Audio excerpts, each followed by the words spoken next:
up a couple of heads a night. Somebody give me a guillotine. I just might ride on my enemies. Thought can I fuck on my energy?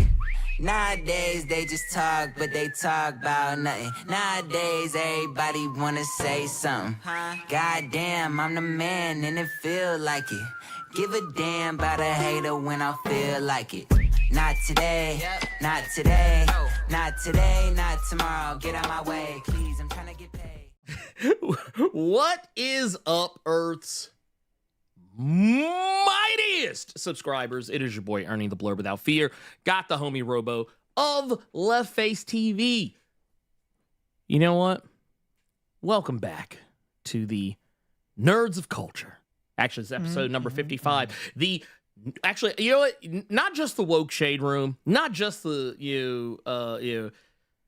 not just that, but also I would even say the Nerdy Breakfast Club. Yeah, the Nerdy Breakfast Club. And all of those things and everything in between with a little dash of sass on. With a little dash of sass on. Look at us. Look at us. We're out here. We say that a lot. And I just want to make, I'm sure somebody, there's got to be at least one. I'm like, I don't even know what this, listen, go Google. Not Goya, because we don't fuck with Goya. Goya's a Trump. Look, they support Trump. So Badia, B-A-D-I-A, Badia, B-A-D-I-A. Then do S-A-Z-O-N. That's it. And you use it. Put that shit. Just put it on your chicken. One of these times. Put it on some chicken. Do it. And then come back to me. See what you think then. Just come back. I love it. I fucking love it. That said, man, how is everybody doing in here, man? I actually, it's been a while. So I want to do a little, I just want to do a little quick wellness check on everybody. I just want to make sure everybody's all right, man. Well, how about this? Good? How about this? While everybody's answering, how about Ernie, the Blerd Without Fear? How are you doing? Honestly, man, it's been a week. It's been a lot going on. I learned that I have something that I thought was uncommon, but is actually quite common. That I learned about. I'm today years old. I've talked about this in the past a little bit. I've been having a battle with, as many black people do around my age, battle with hypertension. Okay. Yep. And I also unnecessarily stress myself out, so my case is probably a little bit worse than others. Because I just always put this. I have a martyr complex. I always put myself in situations where things could have just as easily have been taken care of if I just let someone else do the thing. But I'm like, no, it has to be me. I used to criticize Batman for this shit, but no, I get it. I totally get it, because I'm the same way. If I was Batman, only I can protect this city. That's how I am. But with that's why Gotham stays fucked. Dude, that is why Gotham is literally a fucking cesspool. They're eating the dogs. Yes. They're eating the cats. They're eating. Did you hear about that one apartment? Yeah, right.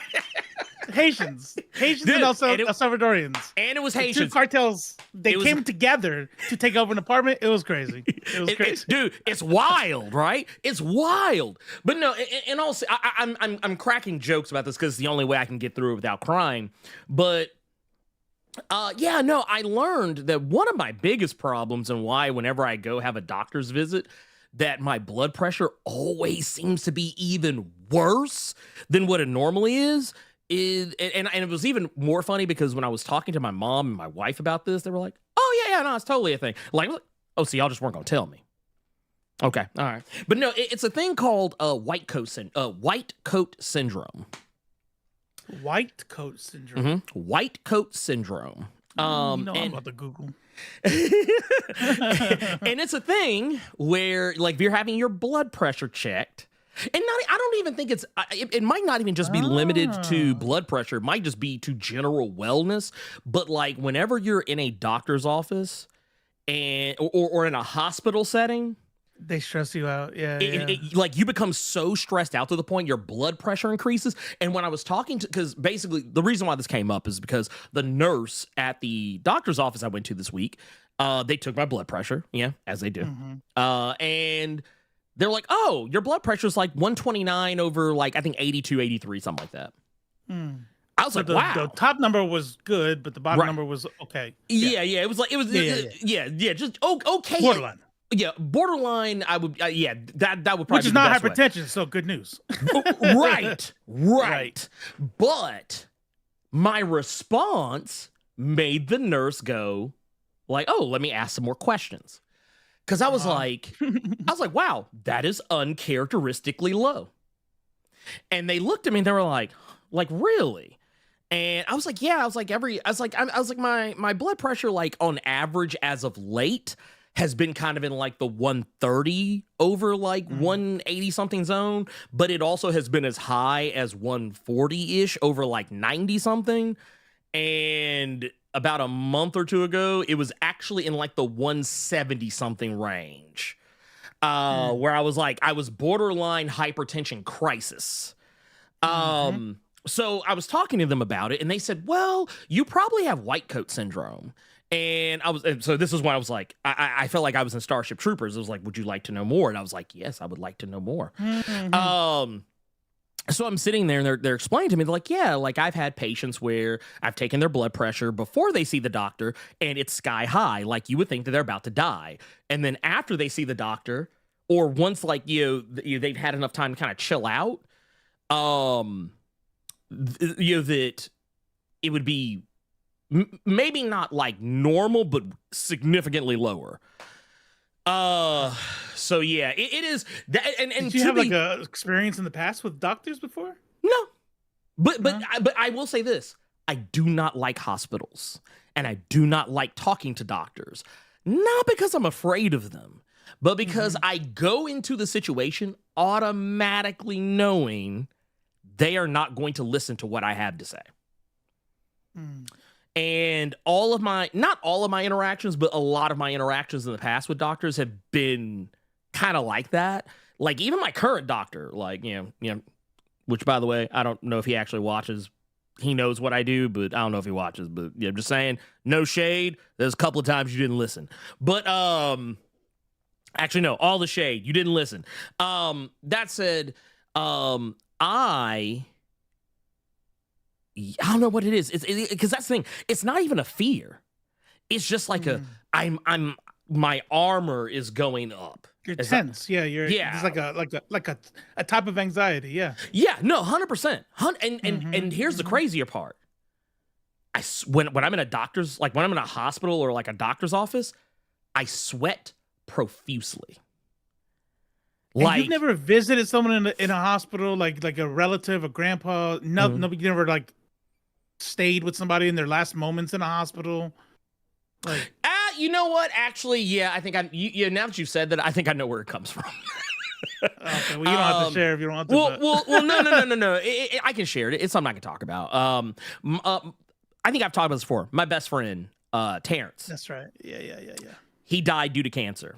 And my last moments with him were literally like sitting next to him as he was about to die in the hospital. That probably like it's probably like a secret to like the subconscious just kind of messing with me. But yeah, and it's probably a lot of like it's probably like a perfect storm of those things. But yeah, just so you know, if you and I see some people even in the chat saying this, but if you are one of those people, who has ever had issues of any kind with whether it's blood pressure, hypertension, whatever the hell, if you've ever had that situation and like you go to your doctor, your doctor's appointment or whatever, and they take your blood pressure, if it seems like it's higher than usual, ask them if maybe they'll come back and check on you like after the fact, because like I'm telling you, they're like, and at the same doctor's office in the past, like when they would check my blood pressure, and even at my primary care provider or whatever, it's been the same. There have been situations where they've taken my blood pressure and asked me if I was okay. Like they'll be like, "Are Wow. you sure you're okay?" Because like this is like you should be like in the emergency room, like or you should be like, like. They're like, is your heart racing fast, or like, is there something wrong? Like that's actually, and I think that's actually part of the reason why I ended up finding out I had hypertension to begin with. But yeah, that's another story altogether. Well, But damn. yeah, Or you let him robo drag into a therapy. Like, so talk to me more. So how did that make you feel? like so let me ask you this. Do you feel like you're in a safe space? Do you feel? Yeah. Actually, you know what? Follow me here. What I'd like you to do is just close your eyes. Yeah. And I want you to imagine you're in a good place. Yeah, right. Let me tell y'all something real quick before we move on. I want to pass on because I was just joking about it just now. But but this is the way my brain works, right? This is ADHD right here. I make the joke like I'm in therapy, and then I make a joke that I've actually gone through, and then my brain goes, actually, that shit fucking works. And I'm like, actually, you should tell the chat right now, and I'm gonna. There's this idea. It's not an idea. There's this thing that therapists do. First, box breathing. Not gonna go into it. Just YouTube box breathing, 5-second box breathing, 8-second box breathing, fucking perfect. But then there's this good place thing, right? Now we've all seen it. We've all like movies reference it, and like, oh, I'm in the good place. I'm in the good place. You know what I mean? Like you're imagining, oh, I'm in my safe space or whatever it is. And like the 1, 2, 3, whatever. Yeah. But it's a real thing. Like when it was happening to me, I was like, oh, this is that shit they kind of talk about on TV. Like, you know, like when they're scared, like, I'm gonna feel the flowers all around me. You know what I mean? It's like, oh, this is what's happening. But we're quiet. It's not hypnosis, but it's like you're quiet and you're like where are you at right now? Like where is the most peaceful, right? So you might be like, oh, I'm in my grandma's backyard because that's where I was when I was little. Or you know, mine is my place is like on like this cliff, which is crazy because I'm like afraid of heights. But like it's like autumn and I'm overlooking the top of forest, and then it's like, okay, just be there, just listen to your heart, listen to your breathing. Breathe in, breathe out. Like, nope, don't worry about anything else. And it's like, and I'm just in this place. And I was like, okay, look around. Do you have trees around you? You know, and you're just trying to like pick out things. Are there any birds in the air? Da, da, da, da. And then by the time it's like, all right, let's check your blood pressure. Like, dude, my heart rate went down by like 15. My blood pressure was down. Like, your whole body just goes. So if you guys are ever feeling like stressed out and anxious, just go to the bathroom or something and just like close your eyes and. That was, you know, and it's funny that you bring it because I actually talked about this in a video not too long ago. Some of y'all might remember this. It came up in Exceptional X-Men #1. What's that? It's kind of a modified version of what you were just talking about. But it's the 5, 4, 3, 2, 1 grounding technique. Acknowledge 5 things you can see around you, 4 things that you can touch around you. Acknowledge 3 things that you can hear around you, acknowledge 2 things that you can smell around you, and acknowledge 1 thing that you can taste around you. I don't think I've ever actually gotten that far. I usually just use the first like 3. But like, yeah, it's interesting. Yeah. It's a way to kind of like, it's basically a way to kind of get your mind off of whatever it is, like your brain is too focused on trying to like take in all the sensory information around you that you're not focused on the thing that's like messing you up. Right. So yeah, but like mental health is important. It's very important. Yeah, 100%. That said, T-Rail says I smell my cat's breath. Can you imagine if that was your thing? Like, feel stressed out. Like, where's the fucking cat? Someone give me the fucking cat. Dude, it would suck for me because I'm allergic. I'm allergic to cats, so I'm stressing out, but my eyes are swollen now. Yeah. But at least I'm not stressed out anymore. Yeah. And it's like it's really weird. I don't mind being in the same room as a cat, but I don't want them touching me. It's like I don't want them. Like, Primo del mundo. Look at that. Ooh. Tell me what you think about that. Yeah, I tell you what. Here, you know what? I tell you what, Primo, you have brought us to the topic we have come to talk about. Okay, so let me grab something. I need a visual aid for this, okay? I'm all about physical comedy. But let me Sometimes the chat is like our producer in the back, right? It really is. Like there's talking in the ear, like, hey, yeah, and then all you do is breathe. And like, hey guys, you've been on this for about 15 minutes. You guys gonna move on? It's like, can you yeah, actually. Yeah. It's the old school Jim Ross. Like they'll like bring it home, y'all. Bring it home. But no, let me there we go. Come aboard and bring along all your hopes and dreams. No, in all seriousness. I'm gonna go back to that Nerds of Culture that I made the joke. And I was like, this birthed it all. I love it. I love it. One. Look, like from that moment forward.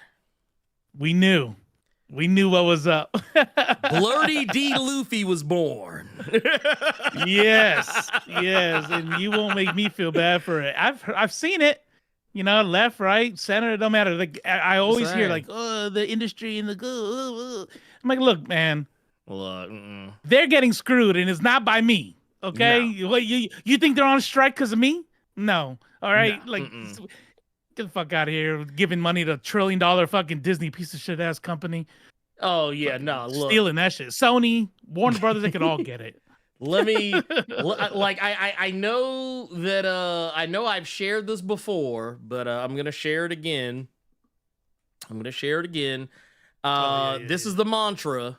Remember, kids, you shop local and steal corporate. That's right. Until next time. I mean, we're not saying to do that. No. He-Man said that. He-Man said that. Yeah. He-Man, like not me. Blerd Without Fear didn't say it. He-Man said it, so it's okay. That's right. But no, so I watched it. As my hat might have implied, whatever. I watched it, and man, let me tell you something. You said worse than Madam Web? Yes.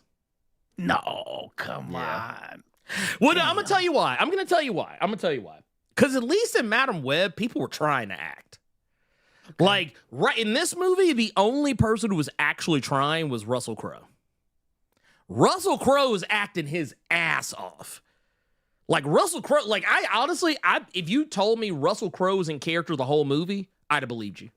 I'd believe you. Like, he showed up on the set. He was Nikolai Kravinoff the whole time. Like there was never remember with the Penguin? Remember how we would see those behind the scenes things? It would be Colin Farrell, like, just hanging out in the Penguin getup, but he wasn't method acting. He wasn't method acting. He would still be talking, like his normal self, and it was so weird. Oh, like Colin Farrell. Just in costume. Gotcha. Yeah, like it was so weird to me. I was just like, ugh, no, get that out of here. I was like, you're ruining the illusion. But no, I guarantee you, like, if someone like if he went to the craft services table, he wouldn't walk up and be talking like Gladiator. Right. Motherfucker boy, I came to get craft services table. Do you have any more cheese to put on this? What about wine? Do we have a nice Chianti? like that's what he would be doing. Like he would be talking like I believe it. Like, you see, like, let's be real. I mean, granted, this is not from the movie in question, but that's the Pope's exorcist right there. That man is a serious actor. He don't play. Oh, Russell Crowe? Yeah. Russell Crowe don't play. That man is about that life. So yeah, I believe that when I watched this, I was like, man, no, this is Nikolai Kravinoff. I was like, this is the guy. Now, I will say this. And here just pulls up, like, look at this guy. He was in character the whole time. You can't convince me otherwise. This man is a serious actor, okay? Mm-hmm. But I'm going to tell you who was not in character the whole movie. At all. Earmuffs, Killmonger. This motherfucker right here. I tried to warn you. This motherfucker you right here. You ain't going to give a trigger warning to all the people who love the movie? That's messed up. look, no trigger warning. This motherfucker was talking regular the whole movie. He was talking regular the whole movie. Meanwhile, look, let me tell you something. Let me put it to you like this. Here, let me pull up this shot right here. You see this shot right here? Mm-hmm. One of these people sounds like Kraven. Sounds like Kraven. The other one sounds like Kick-Ass. Okay? Oh, okay? No. Okay? No. This man put more effort. Aaron Taylor Johnson put more effort into being Quicksilver than to be in this motherfucker right here. The lies y'all have told saying this man actually was in No. He said, "Hey, what's going on? I'm Sergey Nikolov Kravinov." My name is. What do you mean? Why don't you believe me? Yeah, I'm Sergey. I'm Sergey Kraven off. You know, of the Buffalo Kraven offs. He looks down at his hand. Kraven off? Yeah, Kraven off. Look, let me. I haven't seen it. Y'all don't be mad at me. Man, this is all Ernie. This is all. Look, this movie. Look, I'm gonna tell you what. This is what Aaron Taylor Johnson was thinking when he did this shit. Nah, I'm gonna do my own thing. That's what he was doing. He said, "I'm gonna do my own thing here. I'm not here." You for are a Russian or nondescript Eastern European hunter. Yes. Okay. He's like, yeah, I got it. No, I know. Yeah. Like, okay. He's like, yeah. Take 147. Right. Hey, Aaron, have you worked on your Kraven accent any at all? Are you ready to are you ready to do your Kraven? Yeah, the Kraven accent. Did you use the voice coach that the accent coach we sent you? Nah, send her to go. That's what he said. He said no. Yeah. No, he didn't. I almost the whole time he was talking, I wanted to go into Palpatine mode. That shit from Revenge of the Sith where he was like, no. Like that was me the whole time he was talking. I was like, this is not Sergey. This is not my man's. This is not my man's. This is okay. First off, there's no way on earth you're going to convince me this is a guy that buried Spider-Man alive. I'm sorry. You just can't. I refuse it. I'm sorry. No. Question for you. No. Question for you. All right. Yes. Go ahead. I know you, Ernie. Okay. I know how you are. Yes. When it comes to critiquing media. Yes. When you are close to the media. Yes. For example, Like a Dragon. Yes. The TV series. Yes. I watch it. Mm-hmm. Not having anything like I've never played the game. Like now I'm fucking hooked. But by that point I had not played the games, and I'm thinking, yeah, this is fucking it. That's what I fucking love this show. And you're like, I mean, I guess it's cool. I'm like, what? You want to hear something wild? Huh? I still haven't finished it. Yeah, but here's the thing, chat. Here's the thing. Don't buy for 1 second that he thinks it's a bad show. No, not at all. It's not Kiryu. Yeah. It's not him. No, it's not. It's like no, he doesn't. No, I don't like it. That's not Kiryu. Whatever his name is. You know what I mean? It's like you're not gonna like the show because it's not. It doesn't act like. That's right. Mm-hmm. So, can you for a second just pretend that the dude, what's his face, Johnson says he did it, and he sounds perfectly Russian, and he speaks exactly. Now this is the only thing that changes the movie. The only thing. Mm-hmm. You close your mind, you imagine Kraven the Hunter talking, and that is it. Like, oh my god, he reached into my mind. Now critique the movie. Does it still suck? Still sucks. Okay, so now what else then? Okay, so with that being taken into account, here's the problem.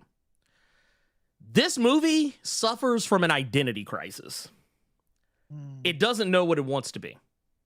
Mm-hmm. It has no idea what it wants to be. Not to mention, it's too long. It is too long. It's over 2 hours. Like, it's like two. Yeah, it's like, now I will say this. Some of that is credits. Like, I think by the credits, I believe, started rolling at about almost to a little bit over 2 hours. Like a minute or two over 2 hours. This movie should not be 2 hours. This movie should have been like an hour and a half at best. There's a lot of shit in the early parts of the film, largely with Kraven as a teenager. They could have cut all that shit. Most of that shit, like not the part where he gets attacked by the lion, but I will also say I feel bad. Now, here's one area where I'm gonna concede some ground on the Kraven movie. I'm gonna concede a little bit of ground, and it's where I made fun of the premise of the movie, where like in the trailers it showed that this is young Kraven right here. He's getting bitten by a lion and probably some other things. Oh, is that what's happening? Yeah, he's getting that. Oh. Yeah, exactly. Oh. Yeah, he's like, oh, thank God. He's like, oh, thank God. I thought we were gonna. Okay. I see it now. Biting. Yeah, he gets bitten by the radioactive lion.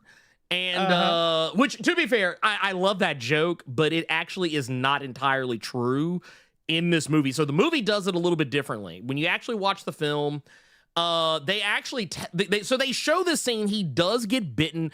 The lion, and I don't know why they left this in. They actually could have taken this out. The blood drops into his wound. The blood from the lion drops into the wound, and and the way that the trailer presents this, this is how he becomes super. Because, like, the very next shot in the trailer is this, showing, his DNA is changing. He's becoming super. And then they cut to this shot where he's like, oh, look at him. He's got the cat eyes. Oh, my God. Look at him. Look at him. He's That's how they get you. But no, this shot, the blood doesn't really have much to do with it. I mean, you're playing, but that's how I felt.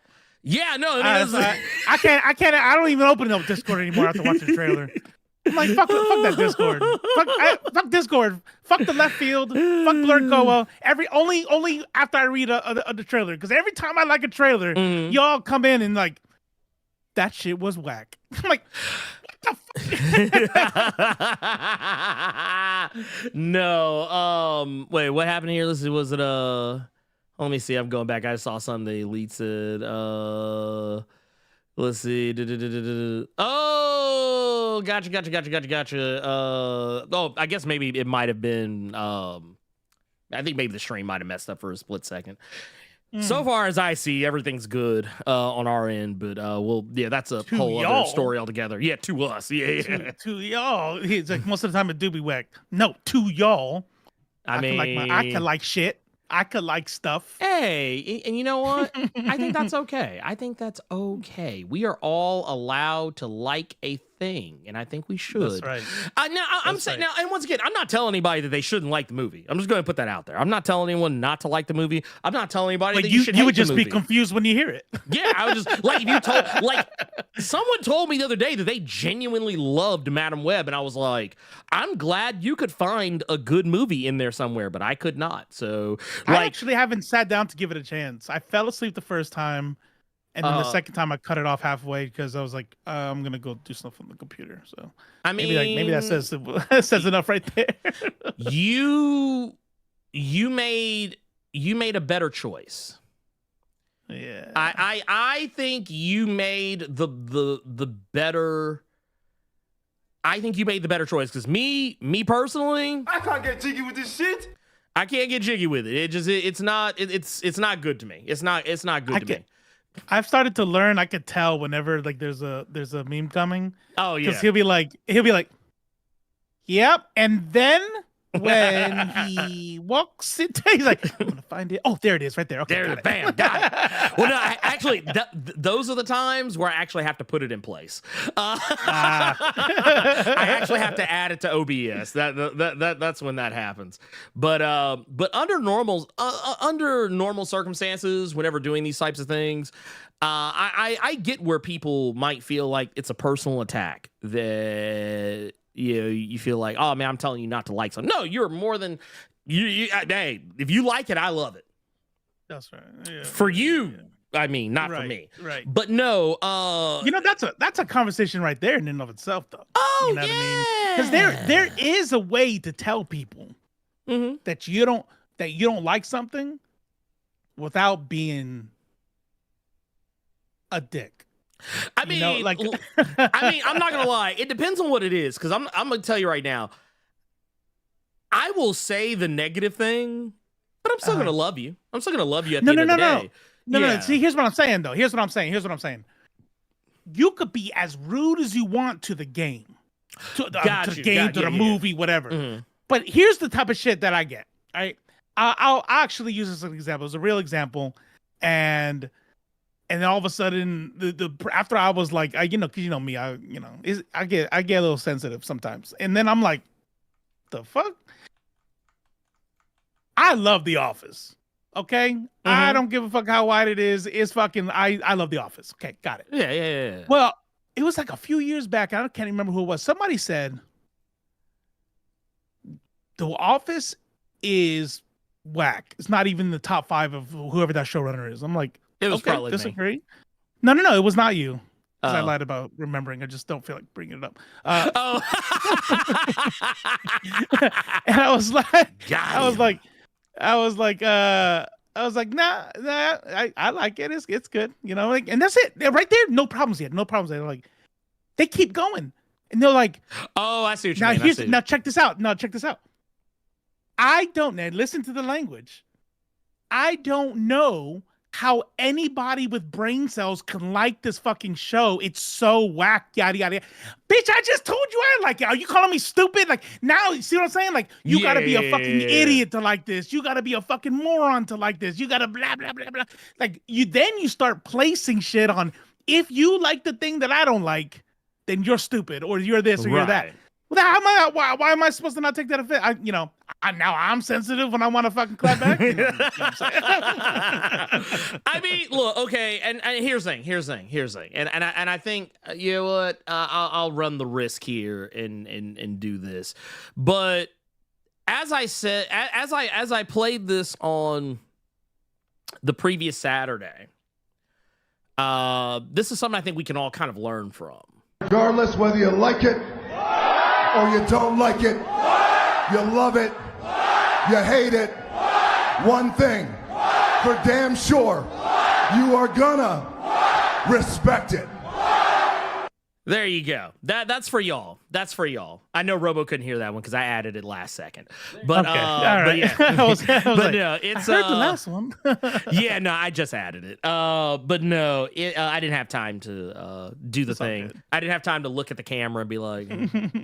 But no, all of that is just basically in aid of saying that.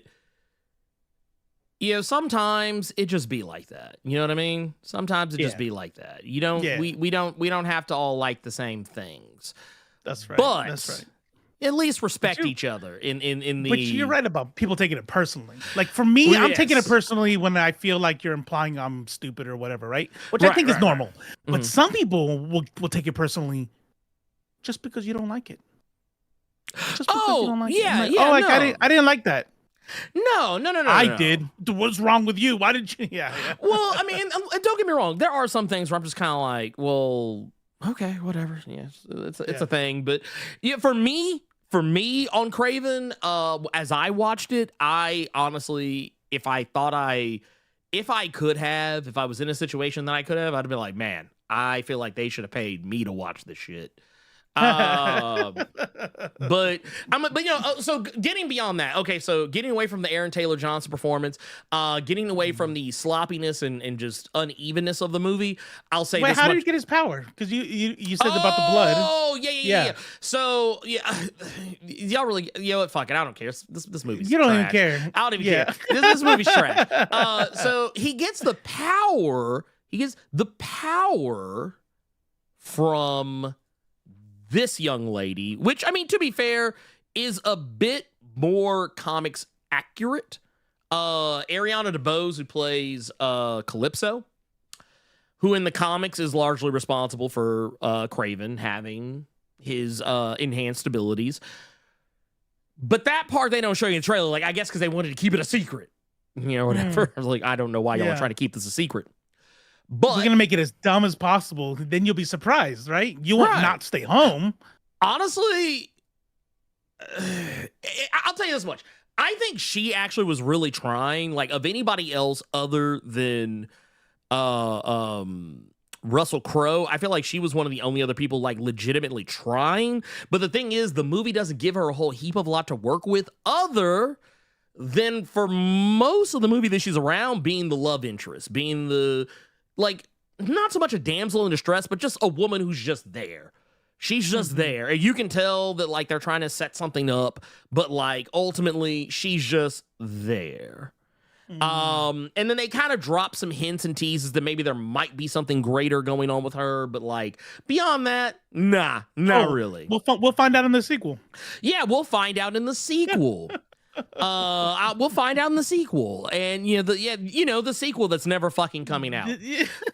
Which, by the way, I thought it was funny too. This movie also has no post-credit scenes, and for good reason. There was nothing to set up. They knew. And they're like, all right, that's a wrap, and everybody walked off all quiet. Like, I'm not gonna lie, I'm like her. I'm like, that's it. Okay, cool. Let's go. Let's get up out of here. But, like, yeah, this is like, I thought that they could have done a lot more with her, but that's, like I said, that's neither here nor there. There is the CG in this movie. Actually, no, before I get to the CG, I'm going to say this. So the way this arc works is that, so the movie would have you believe that there's only one villain. There's actually 3 villains in the movie that they do not advertise in any they don't advertise them in any meaningful way. And Kraven's not one of them. And Kraven is definitely not. So here, I'll take you a step further. Russell Crowe really isn't even, I mean, technically he kind of is, but, like, he's not really. I mean, like, it's one of those he's the long game villain, but even then, he's not like a threat. Like, he's not something that you're going to be like, oh my God, how is Aaron Taylor Johnson as Sir J.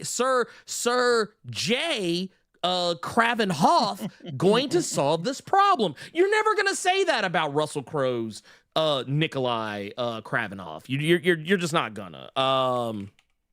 But what I did find interesting is that they actually found a deep cut.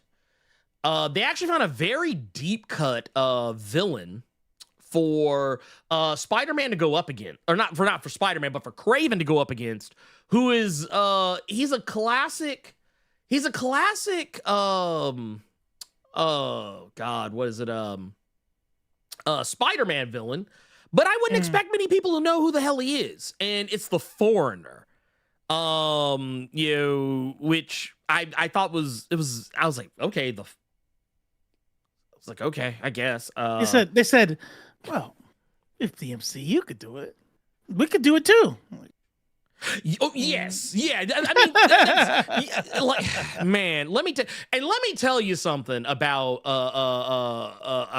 this. The way that they did this. So the Foreigner, who I believe is played by Christopher Abbott. Yeah. Christopher Abbott plays the Foreigner in this. For those who don't remember, this is a guy who basically is just a super spy, super assassin, and master of disguise type of character. He's actually kind of like a less impressive chameleon. Is basically what he is. He's a less impressive chameleon. And yes, by virtue of relations alone, chameleon also in this movie. Because for those that do not know, Kraven and Chameleon, they are brothers. For those who are not familiar.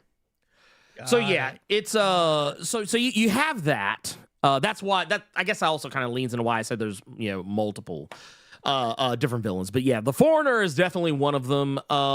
And fuck it, spoilers. Chameleon is one as well, though maybe not until like way later in the movie. Foreigner has powers, or is he just a master of disguise? Master of disguise. He is not in the. Well, I don't know. It may have changed, but I remember originally in the comics he did not have superpowers. He just regular man. Because this headline in Screen Rant says, after seeing how cool Foreigner's powers are in Kraven the Hunter, I want to see him fight Spider-Man. Yeah, okay, so that's where things get weird. So the Foreigner in this movie has superpowers.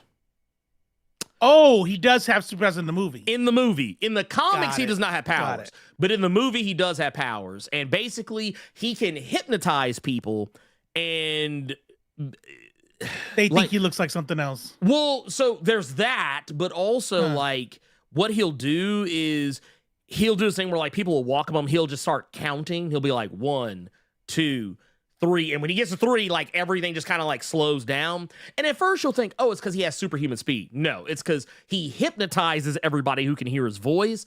And then he just goes wherever like he wants to go. And then by the time that it wears off, he's somewhere else. But he can also make people hallucinate under the right circumstances. It's dumb. It's dumb. It like honestly, he's only there for Ariana DeBose to beat. That's what he's the one thing that Ariana DeBose gets to do. And not in the way that it probably just sounded like I said. Not in that way, y'all. Get your minds out of the gutter. And then after he's hypnotized, like, oh, love it. Right, see you around. Right. Oh, and that's okay. That's the other thing. So, and I've actually seen this a lot lately, so it's actually really pissing me off because I went back just to make sure that I wasn't being so harsh about Venom: The Last Dance. I went back and watched it again. Now that movie I liked. You didn't like that? You didn't like it at all? It wasn't bad. It wasn't like Kraven bad. No, okay, I'll put it like this. Like, and I said this as a person who actually unapologetically likes the Venom movies. It's my least favorite of the 3, and it's actually the only one of the 3 I legitimately do not like. It has all the hallmarks of a third movie that you automatically know you're not getting a sequel. Like the movie thinks it's getting a sequel. But you know this movie ain't getting a sequel. Like, case in point, there are so many musical numbers, so many licensed songs that just play for no fucking reason. The acting, I was wondering how me singing reminded you of this. I'm like, oh yeah, that reminds me. I was like, what? Okay, let's see. I want to see where this goes. No, I get it. Yeah. The losing his shoes gag that literally comes up not once, not twice, not 3, but like 4, 5, 6 times in the movie. The Chekhov's gun at the beginning of the film that is so obvious that the whole movie I was like, all right, so when is he going to lead him under the acid? When is it? The hyper acid. Yeah. I didn't forget about that. Yes, the hyper acid. Okay, when are the... Oh, and then the tease of a villain that isn't even actually fucking there. It's like they like... But that was the thing I did like. I did not. I liked it because I felt like it was like, I was afraid they were going to blow their load early like like Marvel always does. Like, okay, they're teasing him like they did Thanos. Okay, bet. All right, good. They're building up to it. But you don't think we're going to get it at all? Oh, fuck no. No, because they've already said it. Spum is dead.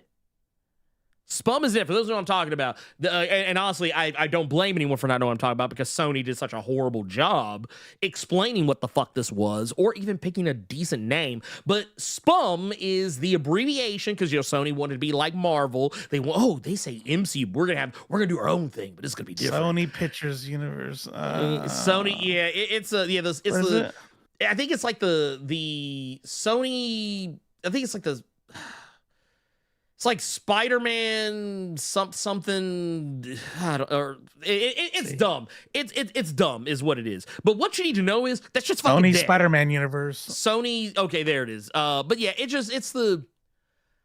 I am here to tell you. I'm here to tell you that shit's dead.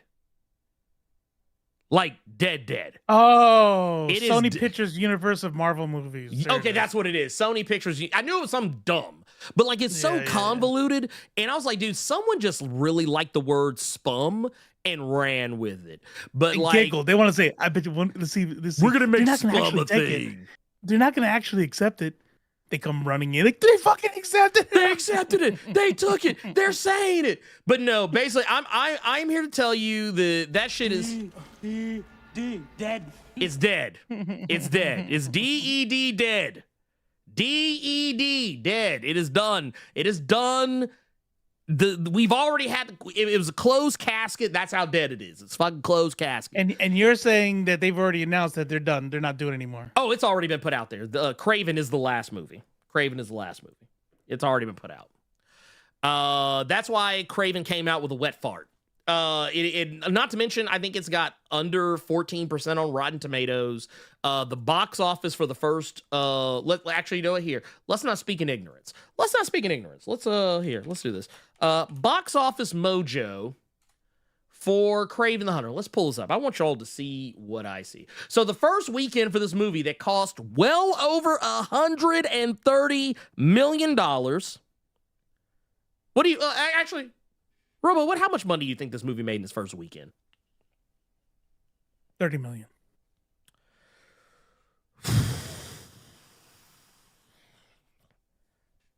Is that your final answer? Yeah. Okay. This movie made 13. Damn. 13 domestic. Now, it did make 28.7 million worldwide. Yeah. But here's the thing. This movie would need to make 3 times its budget to be considered a success. This is a box office bomb by every metric. Matter of fact, I think Kraven the Last Hunter was so desperate to be good at something that it quite literally swooped in and took a bullet for Borderlands to become the biggest box office bomb of the year. So yeah. 14% on Rotten Tomatoes. Yep, 14%. Low C on Cinema Score. 120 million. Okay, I could get there. You know, maybe to give it like 5 or 6 years, put it on streaming. No, I'm gonna tell you what's gonna happen. This shit's gonna be on streaming by I'll tell you what, New Year's Eve or New Year's Day, this shit's gonna be on somebody's streaming service. Bro, somebody needs to meme. Yeah, exactly, Smoke One. Somebody needs to make a meme out of pretending to love Kraven, and we'll use it in a bunch of like, have them re-release it again so it can bomb twice. Right? Oh my god. Just like Morbius? Yeah. No, at least says Sony needs to focus on their newly acquired anime. Yeah, they probably should.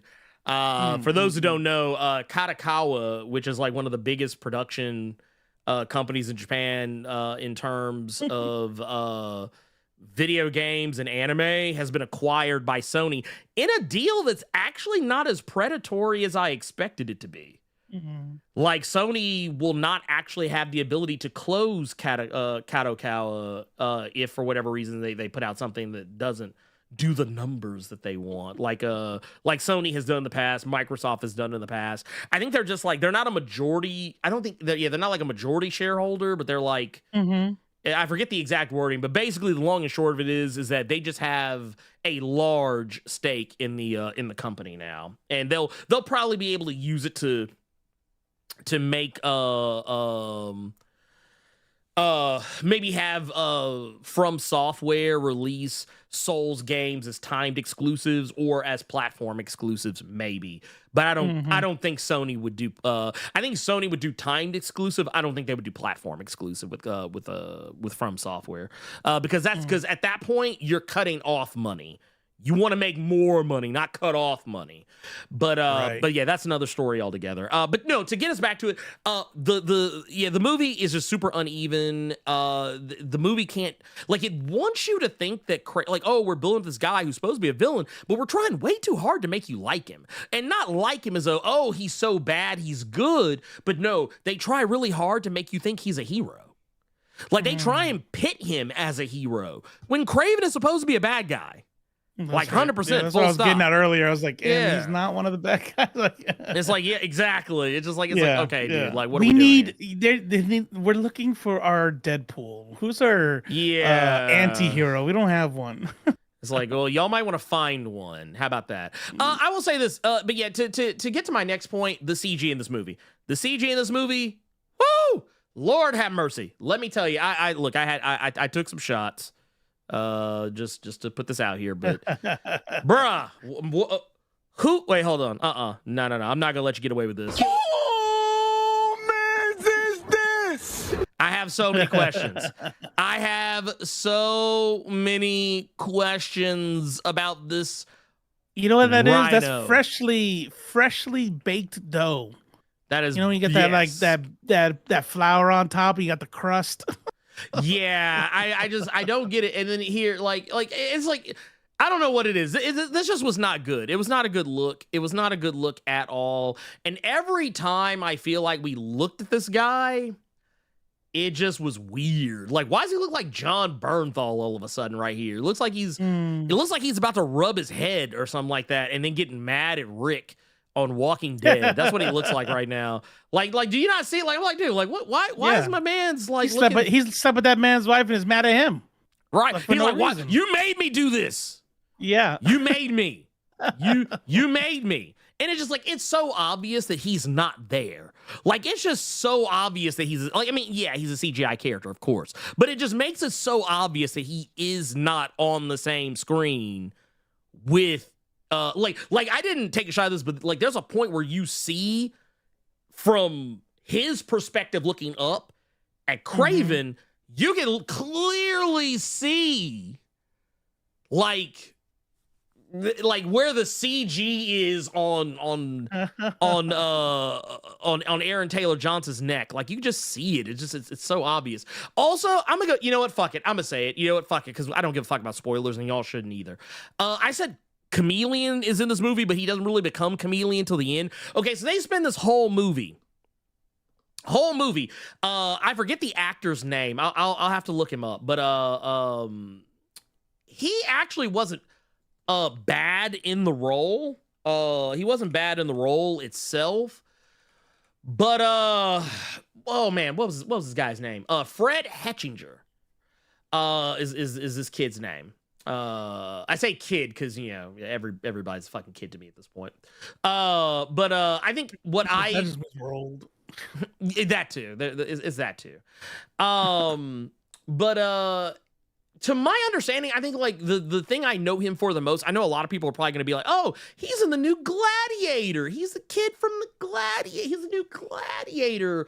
He's one of he's one of the God, what are they? I guess not king, but like basically he's one of the leaders. It's like there's two brothers in the new Gladiator that are leaders. And to my understanding, apparently, historically, those two people are not white, which is kind of hilarious to me. But I saw a video circulating around that was talking about how like the two pasty white boys that are running shit, that they're supposed to be black, but played by one of them's played by this guy. And ultimately, he is the one who is going to become the Chameleon. And I'm just going to go ahead and share this shit right here. This shit looked whack. This shit looked whack when they did this shit on What's camera. wrong with his forehead? It's because he's mid-change. He's mid, because, you know, Chameleon in the comics, he has like a all white head and whatnot. But apparently, like Morph. Yeah, basically, he was basically Morph before Morph was Morph. But the whole movie, they're setting him up because there's multiple moments where he copies someone's voice so perfectly that they actually think that, oh, it's so-and-so. And then you get to the end of the movie, and it's like, oh, well, there we go.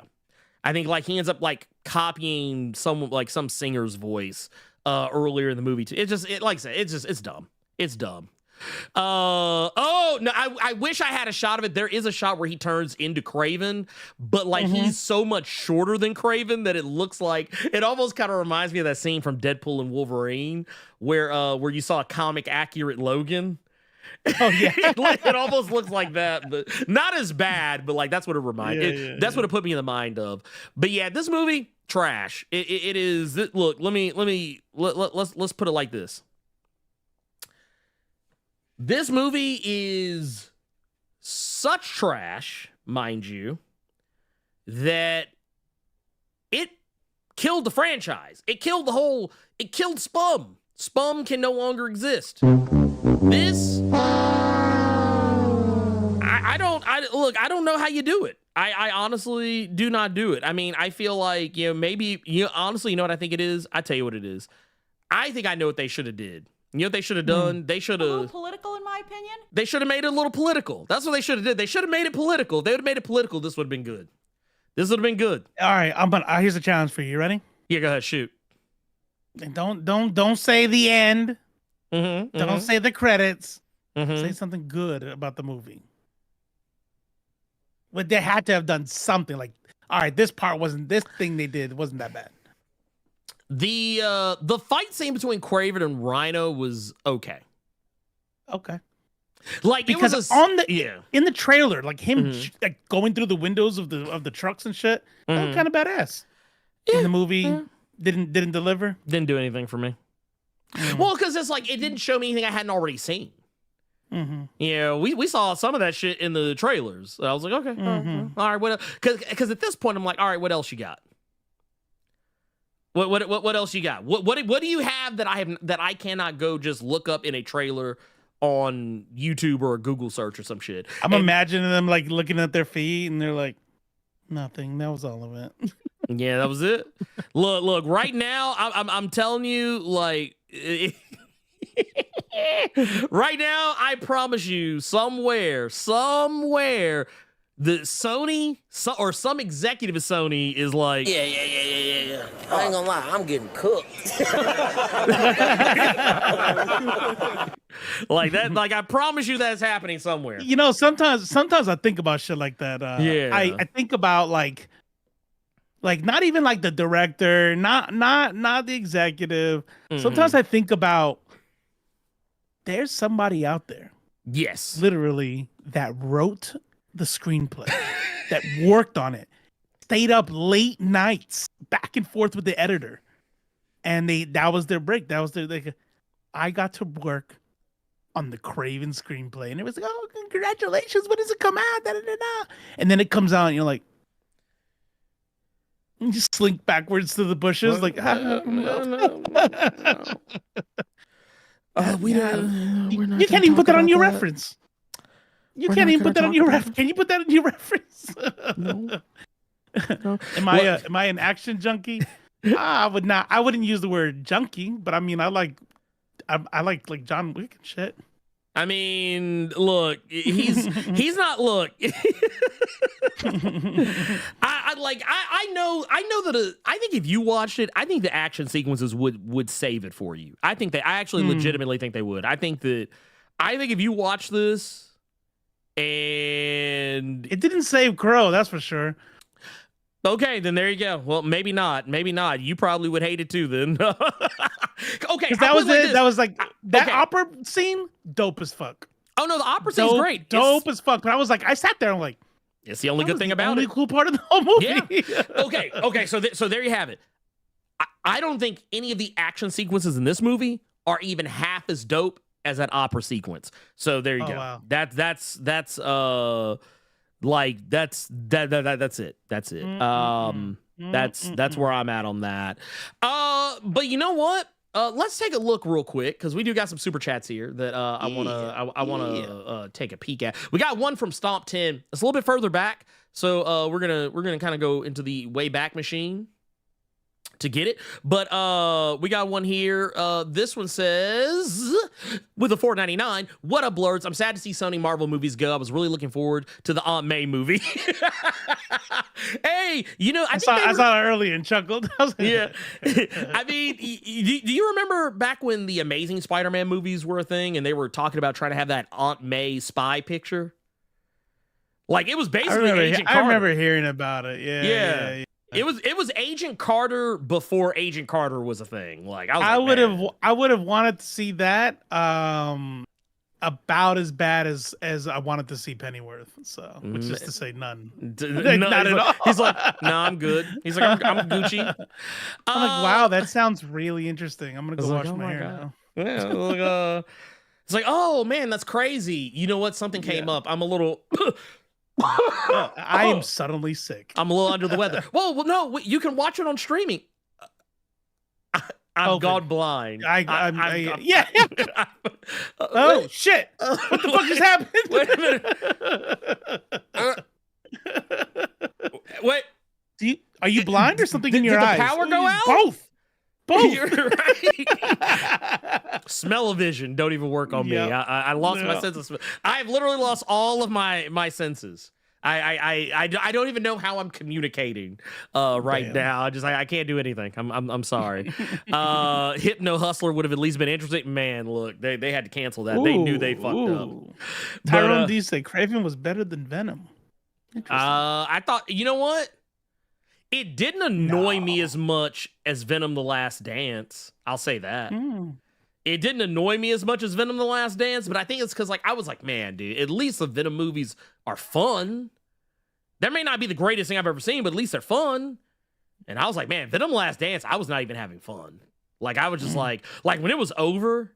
Also, here, real quick, and I'm gonna address Jonathan Moda's super chat right here. But I just want to say that I remember sitting through that movie, seeing the post-credit scene, and I remember, sometimes Robo and I've talked about this, where sometimes we'll watch a movie and maybe go look up stuff about it after the fact to whatever. I did that with Venom: The Last Dance, and I went and looked up something, and it was for the post-credit scene. Because if those don't know, there's a post-credit scene. I think it's midway through the credits is the mid-credit, and it's where NoC comes back and basically is talking about how, I'll be back, this, that, and the third. No, you won't. You lying, and the truth ain't in you. But he says, I'm gonna destroy your world, and you will watch. And I was like, this movie makes no sense if he's talking to Venom. Is he not aware that Eddie and Venom are separate? Was he? I was like, I don't understand. This scene makes no sense in the larger context of this movie. He's just throwing a tantrum and he's just yelling into the air, right? Well, no. It was supposed to be a fourth wall break. And you will watch. Yeah, he was talking to the audience. Yeah. He's talking. He's like, but here's the thing. Nobody watched you. How are they going to watch this? They're not going to watch you. They hit it. But yeah. By the way, Jack Nicholson did that in The Shining a whole bunch throughout the whole movie. What's that? Looked at the camera. Look at you. Oh, yeah. Oh, actually, dude, it's so funny. There's a movie I watched last night. I think it's called What Keeps You Alive. It's like a survival style horror film. I don't want to say anything about the plot of it because it's one of those things I kind of wish I knew less about it when I watched it. So I'll just leave it at that. But there's a part where one of the characters is talking to. Oh yeah, thank you for that. We appreciate you. They won't be here. So yeah. But still, I it was more so I could pin it. There you go. So I don't lose it. But no, there's a part where the villain of the movie is talking to the ether. They're not talking to the audience, but the way it's filmed, the villain is looking directly at the camera, even though technically they're talking to someone who is around them that they don't know where they are. So they're just looking straight ahead and just letting you know how psychopathic they are. But the way that the director films a shot, they're zooming in directly on the villain's face, and the villain is looking dead ass straight ahead. So it feels like everything the villain is saying, they're not saying to the character. They're saying it to you. And I think stuff like that can be really clever. So it's not the whole fourth wall break thing that I'm against. It's just that I feel like in the context of Venom: The Last Dance, in regards to how NoC is used in that post-credit scene, it would have been more impactful if, maybe the movie did better. Because as far as I'm concerned, that shit feels like Skeletor at the end of Masters of the Universe. When he pops his head out of the water, it's like, I will be back. And it's like, no, you won't. And you'll what? You will. Also, I gotta say something. I gotta put this out here. I'm sorry, but can we please stop casting Anthony Serkis for shit like this? Because, I feel like there were parts of the movie where he was voicing NoC. Not saying he's a bad actor, but I feel like maybe someone told him to do that voice. Oh, no. kind of let a little bit of the Gollum slip in there because because that's what you're known for. It's kind of like when they have like Denzel Washington or Christopher Walken or Samuel Jackson be like, hey, can you do the thing? Yeah, can you do the thing? Say what one more time? Just like say that. Yeah. Say something else. like when it's Denzel, they're like, hey, can you do? Remember that thing you did in Training Day where you're like, you're I'm right. Cases on all y'all. You just go. Will you just start? Can we get a part in the movie? I mean, I know the script doesn't call for it, but man, it would be so cool if you. Can we? All right, fine. Just a nod. Just mention Godzilla. Yeah. Just say something about you don't care for some Godzilla movies. Everyone will freak out. Actually, that would be kind of funny. Yeah, I would like that. It's like, hey, Christopher Walken, can you do like a little, like kind of a monologue? Like just kind of go up to a random monologue. Like, oh, Jeff Goldblum, can you do the stutter thing? Yeah, because that's your trademark. Like, you do like the you see, we tried to ask whether or not we could, but but we didn't think to stop to ask if we should like yeah, can you do that? Can you do that thing from Jurassic Park? You know that thing? Hey, I know you all were wondering that was not a recording. No, that was not. That was him. That was it me. wasn't a recording of Jeff. I know. No, I know, right? You don't believe me? I mean, I'm just saying. But no, But no, how do you imagine Noel sounding? Because for me, whenever like horror movies do like they want to like voice a demon or voice like Satan, it's always the same voice. Like low guttural. Yeah, that's how I want to go. I wanted like this bass that would like reverberate through the planet type. You know what I mean? Like like in Lord of the Rings with Sauron, I wanted him to sound like that, like where it's like that, that low, that guttural, but like, and they technically did do that to a degree. They did the whole thing where like his voice was like double and triple layered to where like there was the voice, but then there was like an echo behind it that was like a little bit deeper, and then they had like this whisper in the background that was like always saying exactly what he said, but like was just a little bit after. So like he was like, and he'd be like it would do something like that. And like I think the way they set it up was cool, but I think Andy Serkis, I feel like maybe he should have went with a different voice. Because I feel like, and I don't even think it was his choice. I honestly 100% believe that was studio interference on that one. But no, Andy Serkis. Yeah, that, I don't know. Every time I hear that name, I think of Eddie Milanakis. Oh, I mean, I don't blame you. But no, Gilsmo says, just a quick thank you for taking the hit for the rest of us. I feel this was not going to be good, but great to see it's exactly what I thought it would be. A cash grab to keep the license for a bit. And I want to just point out something just so people fully understand what Gearless Moda is saying. That is part and parcel of how Sony keeps the license. That's why Sony was always greenlighting these bullshit movies that we all knew were bad ideas. But it was because so long as you have a movie in active production, you get to keep the license. It was the same shit that happened with Fox.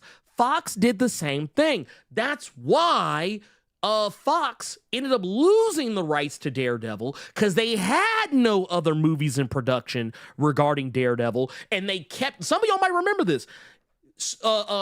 Fox was rushing out scripts and constantly trying to shift dates for start productions and kept falling behind to the point that the movie never got into production, so the rights immediately reverted back to Marvel. Same thing happened with a bunch of other Fox-related stuff like Ghost Rider and some other properties. So yeah, that's how a lot of that kind of began. So that's what. So that is basically what's happening here, and I'm hoping that Sony has the intelligence, nay, the wisdom, to let Spider-Man go. Just let it go. Let Marvel. Just let Marvel have it back. Or I tell you what, even if damn well they're not going to do that. They're not going to like, look, the reason why they failed is because nobody knows these characters. If we could just have Spider-Man back, we would win. That'll be it. That's true. And you know what? I have not forgotten. I'm not going to cheat. Scream Monkey, you gotta tell me. He's like that's the highlight of the stream. He's like, which, by the way, here, let me, gotta wet the whistle. Gotta wet the whistle. Gearless Moda, thank you for that. 1999. Super chat. Thank you. And I'll just say this too. I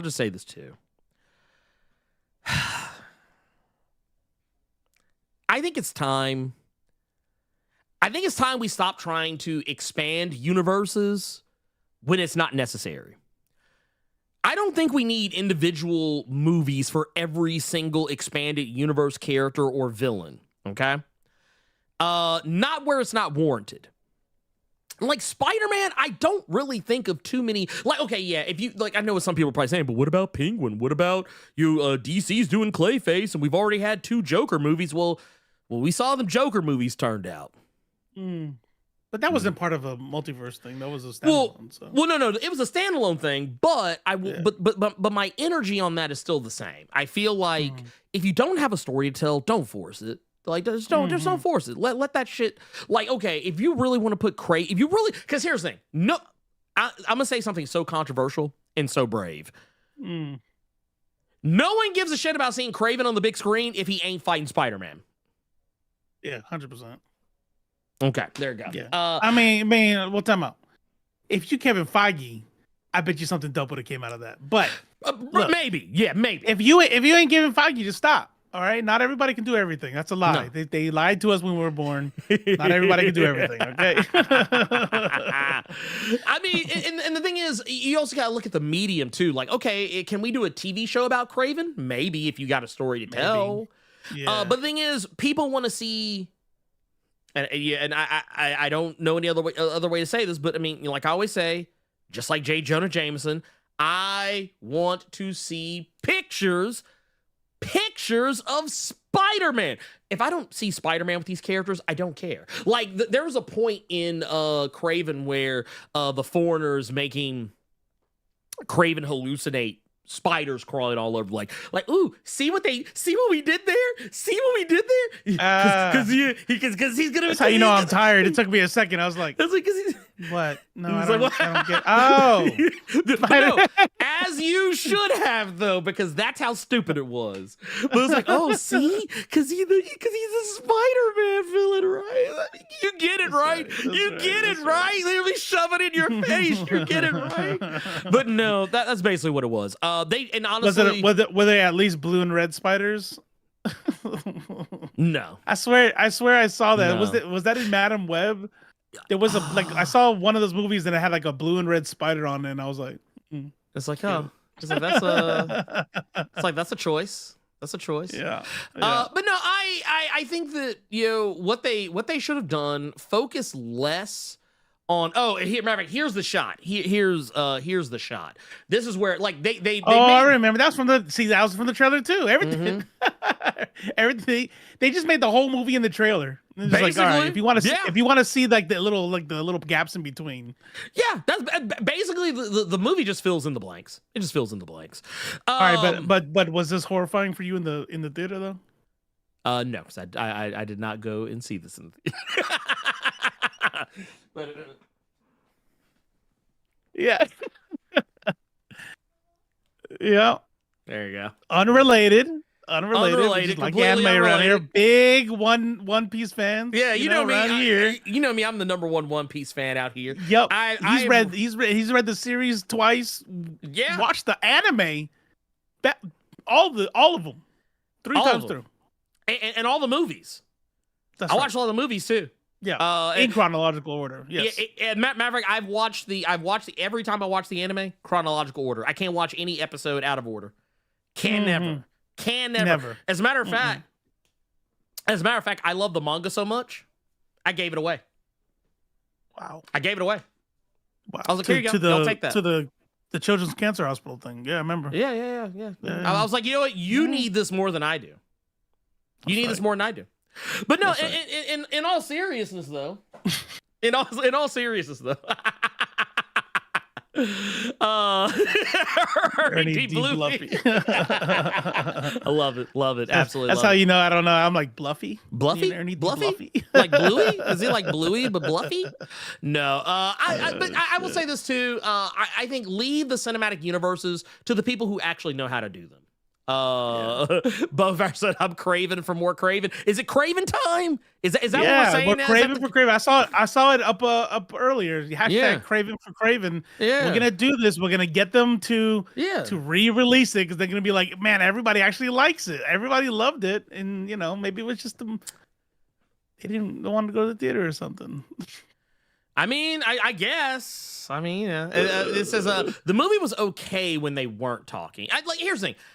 I just couldn't get jiggy with it. I literally could not get jiggy with it. The whole time I was just mad. I was just like, oh God, this is painful. I actually had to just soldier through that shit.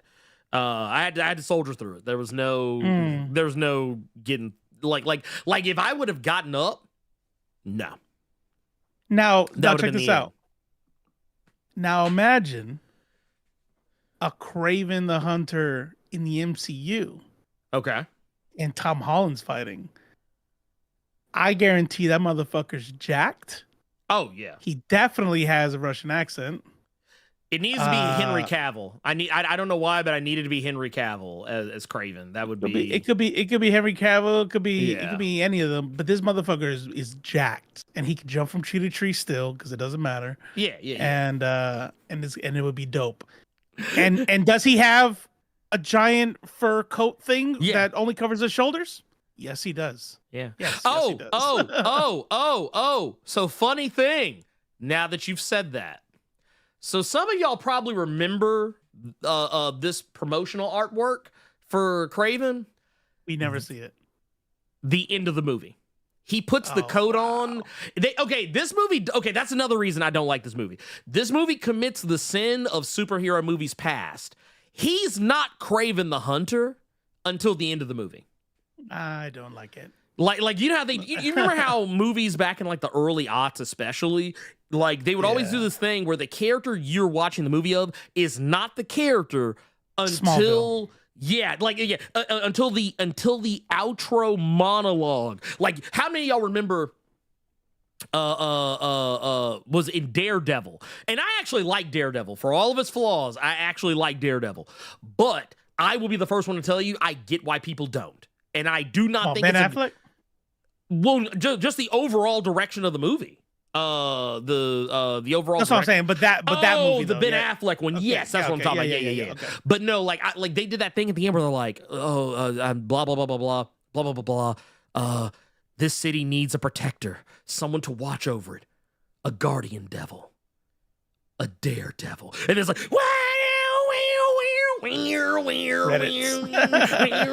credits,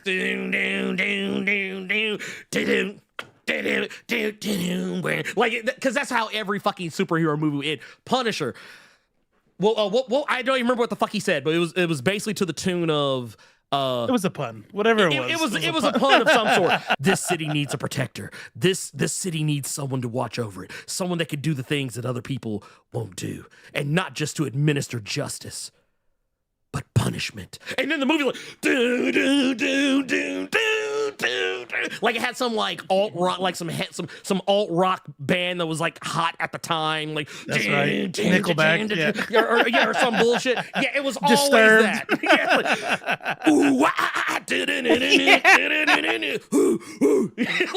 It was always some bullshit like that. It was always, I don't care what the fuck the movie was, Ghost Rider.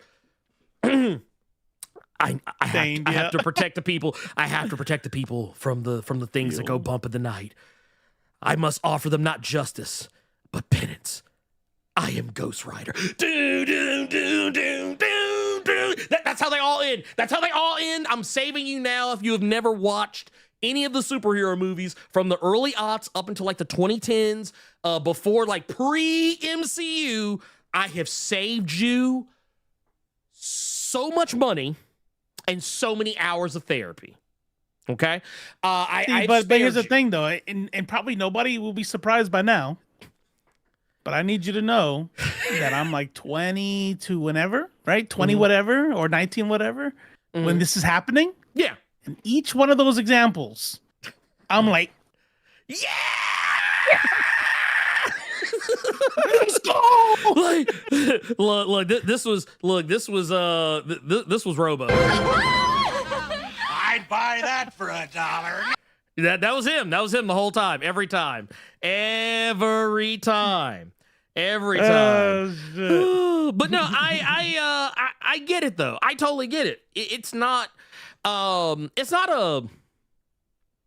bad thing as much as I make it out to be. Like, because I'll be the first one to say, as I just said, a lot of people hate the Daredevil movie with Ben Affleck. I actually love it. But because of how silly it is, it's so silly on its face, and it actually is going out of its way to be a comic book movie. So I'm even more so like, okay, yeah. I mean, the playground shit, stupid. The playground scene with him and Elektra, stupid. Elektra being played by Jennifer Garner, equally fucking stupid. You know, I think the Colin Farrell as Bullseye was fantastic. Oh my God. Was it Michael Clark Duncan? Yeah, Michael Clark Duncan as the Kingpin. Oh, yeah. Fantastic. I know a lot of people hated that casting, but I was like, dude, I thought he did a fantastic job. I was like, dude, he's doing good. Was it because it was political? Was that why? You know what? It was a little. You know what? You're right. It was a little 70s, yeah, a little 60s. It's a little black power, a little political in my opinion. Yeah, you know, just a little bit. It was look. I tell you what. You know what? It's just a little 70s, little 60s. It's just black power. A little black power. You know, just a little bit of black power. I don't think it was too political, but it was definitely a little blue black power is what it was. But no, I don't, and I think because like they didn't try and play him as anything other than what he should have been, and it was a badass. Like I remember like that was actually one of my favorite parts of the fucking movie is when he's beating the brakes off Daredevil. He's like, how I wish I could have fought you in your prime. I was like, Let's go. Like I got Muppet excited. Like you ever watch like the Muppets and Muppets? I was like that was me in the theater. I was like, oh my god, Popcorn went flying everywhere. Right. Everybody's like, man, what the fuck is wrong with the guy? I'm gonna beat his. And they're like, no, let him just. No, he's happy. Just let him be happy. Just let him be happy. He has nothing to lose. But no, he's already seen the worst comic book movies of all time. He has nothing to lose. Hey, I'm gonna be right back. Okay, yeah. Handle your business, sir. Handle your business. You know what I mean?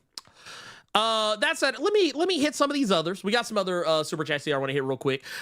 This one, as we kind of alluded to earlier, is Jada here says, with the $5, I'll listen to the live tomorrow at work, but just want to drop in that Superman trailer gave me hope. You goddamn right. We're about to talk about it right now, as a matter of fact. We have also got my man Michael Harris with 199 says, is Sony unable to use Gwen or Miles in live action? I don't know what the whole deal is there, but I do recently remember seeing something about Kevin Feige even talking about it. But I don't know what the whole deal is there. I don't know if it's like do Gwen and Miles sit outside of that umbrella in live action? Because usually that's one of the deals.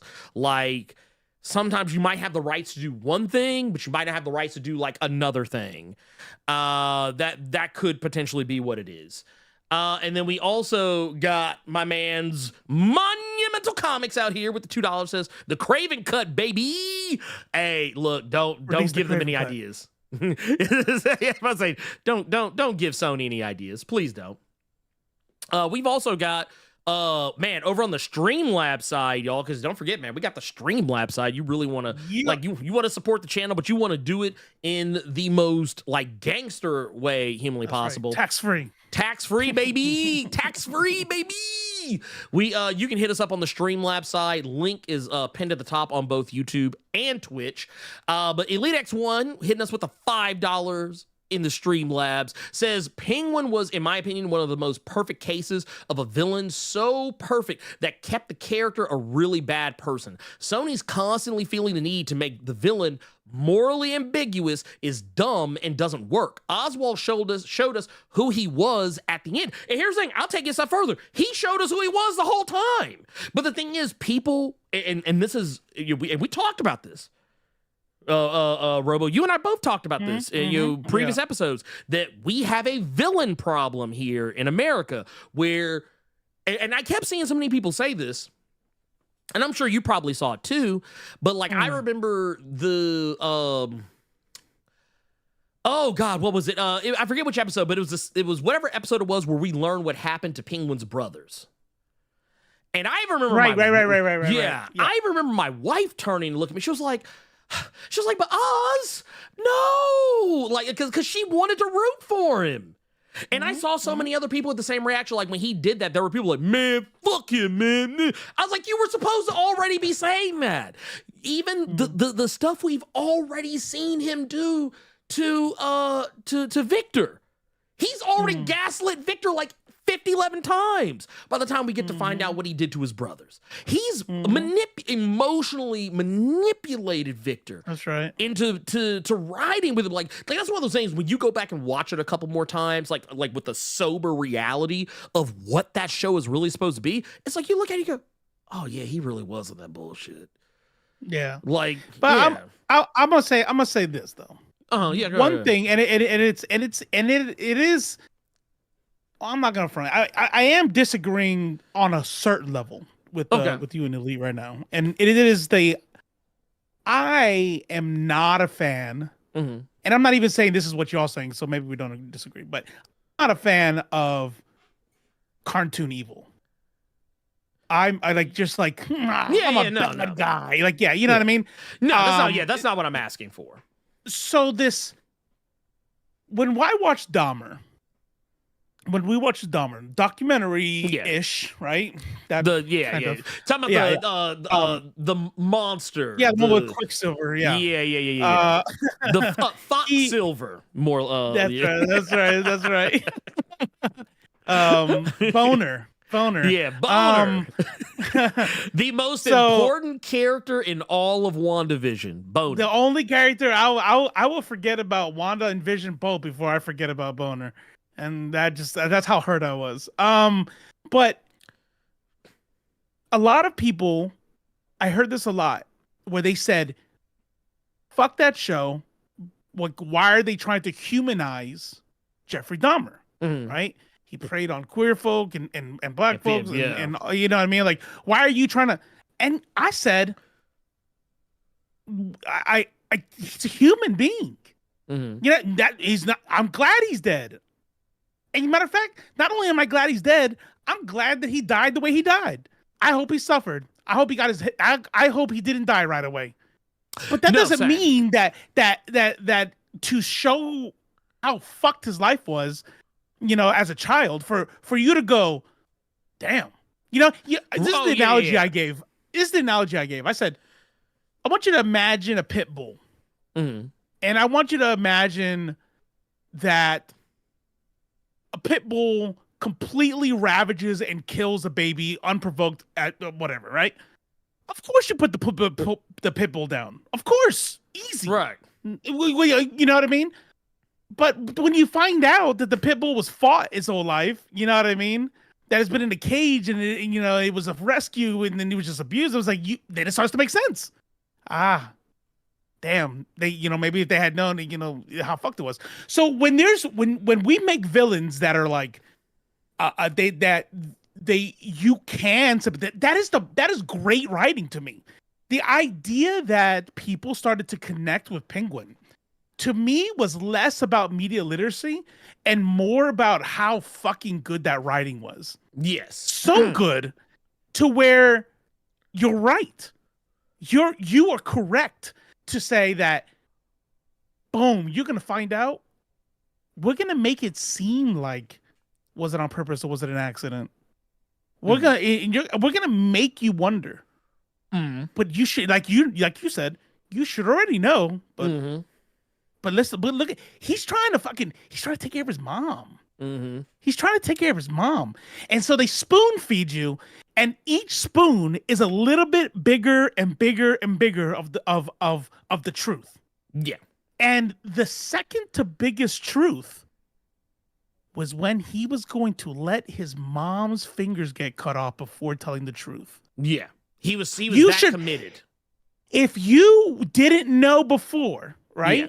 Then you should know. But maybe it's not obvious enough. Maybe it's not obvious enough. Well, Okay. even then, let's say you're too ready to give him the benefit of the doubt. I mean, he wasn't really gonna let her get her finger. I mean, he was right. If they had cut off one, he would have been like, okay, they're serious. Let me go and tell it. But let's say he didn't.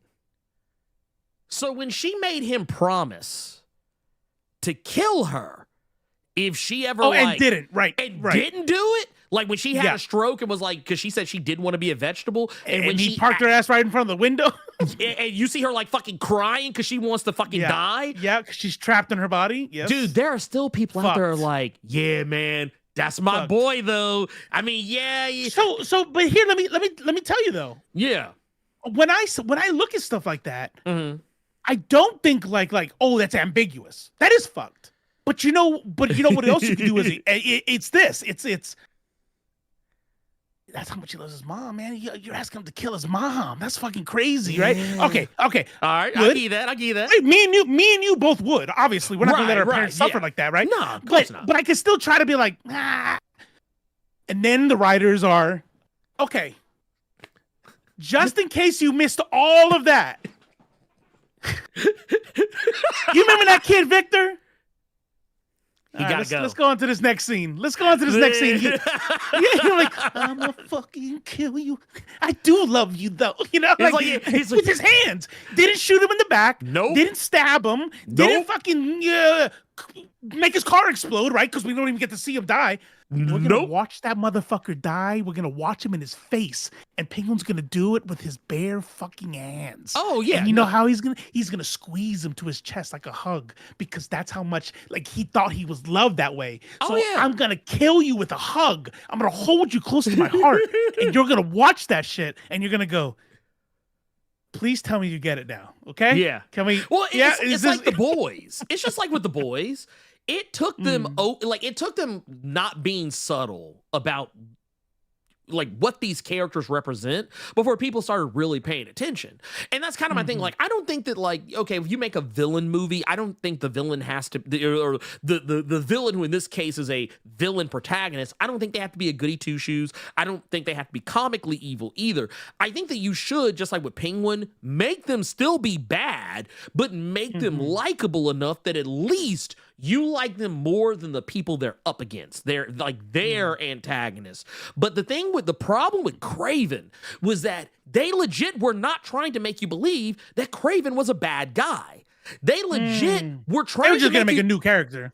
They were rehabilitating his image and making him a hero. Like because they had him going after poachers. They had him going after those types of asshats that you see hiding out in the Serengeti and doing game hunting on animals that are already probably drugged, can't really fight back. You know, those types of fucking assholes. Which I'm right there with you. Fucking based. At that point, you've made him a hero. Like, honestly, fuck the rest of the movie trying to make him a hero. At that point, you've made him a hero to the point where, like, even you're making him be funny and crack jokes while he's fighting people. Something that Kraven doesn't really do. And, like, I think there's a point where, like, and this was from the trailer where the guy walks back to the office like, oh, yeah, boss, man, that Kraven guy showed up, but we took care of him. And then Kraven turns around the chair. He's like, well, where's the boss? He's like, you're standing in him. And the dude looks down at his blood at his feet. Oh yeah. Which I was like, oh my god. I was like, this is okay. I was like, all right, this is stupid. But we get to this point where it's like, man, they're really like they're literally trying to be like, hey, guess what? At no point in this does he reveal that he's done anything awful that would make him a villain. He's done nothing but good things. He took down fucking Russian gangsters and animal poachers. He's not a bad guy. This dude's 100% cool in the gang. And oh, by the way, guess what? There's even worse people out there than him, like his fucking brother, or the Foreigner, or the Rhino. And you know what else? At no point does he ever even come within so much as a country mile of being even a 64th as bad as them. It's like, if they would have at least done like with Penguin, where it's like, oh, okay, yeah, he's the good guy in this, or not the good guy, but he's the protagonist in this, but he is a bad person. Like, we're showing you he's a human being, right? Right. That's the thing, yeah. Yeah, like, but the thing is, they didn't just show him as a human being. They showed this motherfucker as a goddamn good Samaritan. Yeah. Like, honestly, even if you he's were principled, he's a good guy. Right. Even if you did put him up against Spider-Man, at this point, it's not hero versus villain. It's just hero versus fucking hero. So it's like, dude, what are we doing? What are we doing? Like, sometimes you just gotta let the bad guys be bad. That's right. But I will tell you this. I can tell you one thing that we're not gonna have this problem with, and that's Superman. We will not. I tried to watch it. I tried to watch the trailer. Couldn't make it halfway.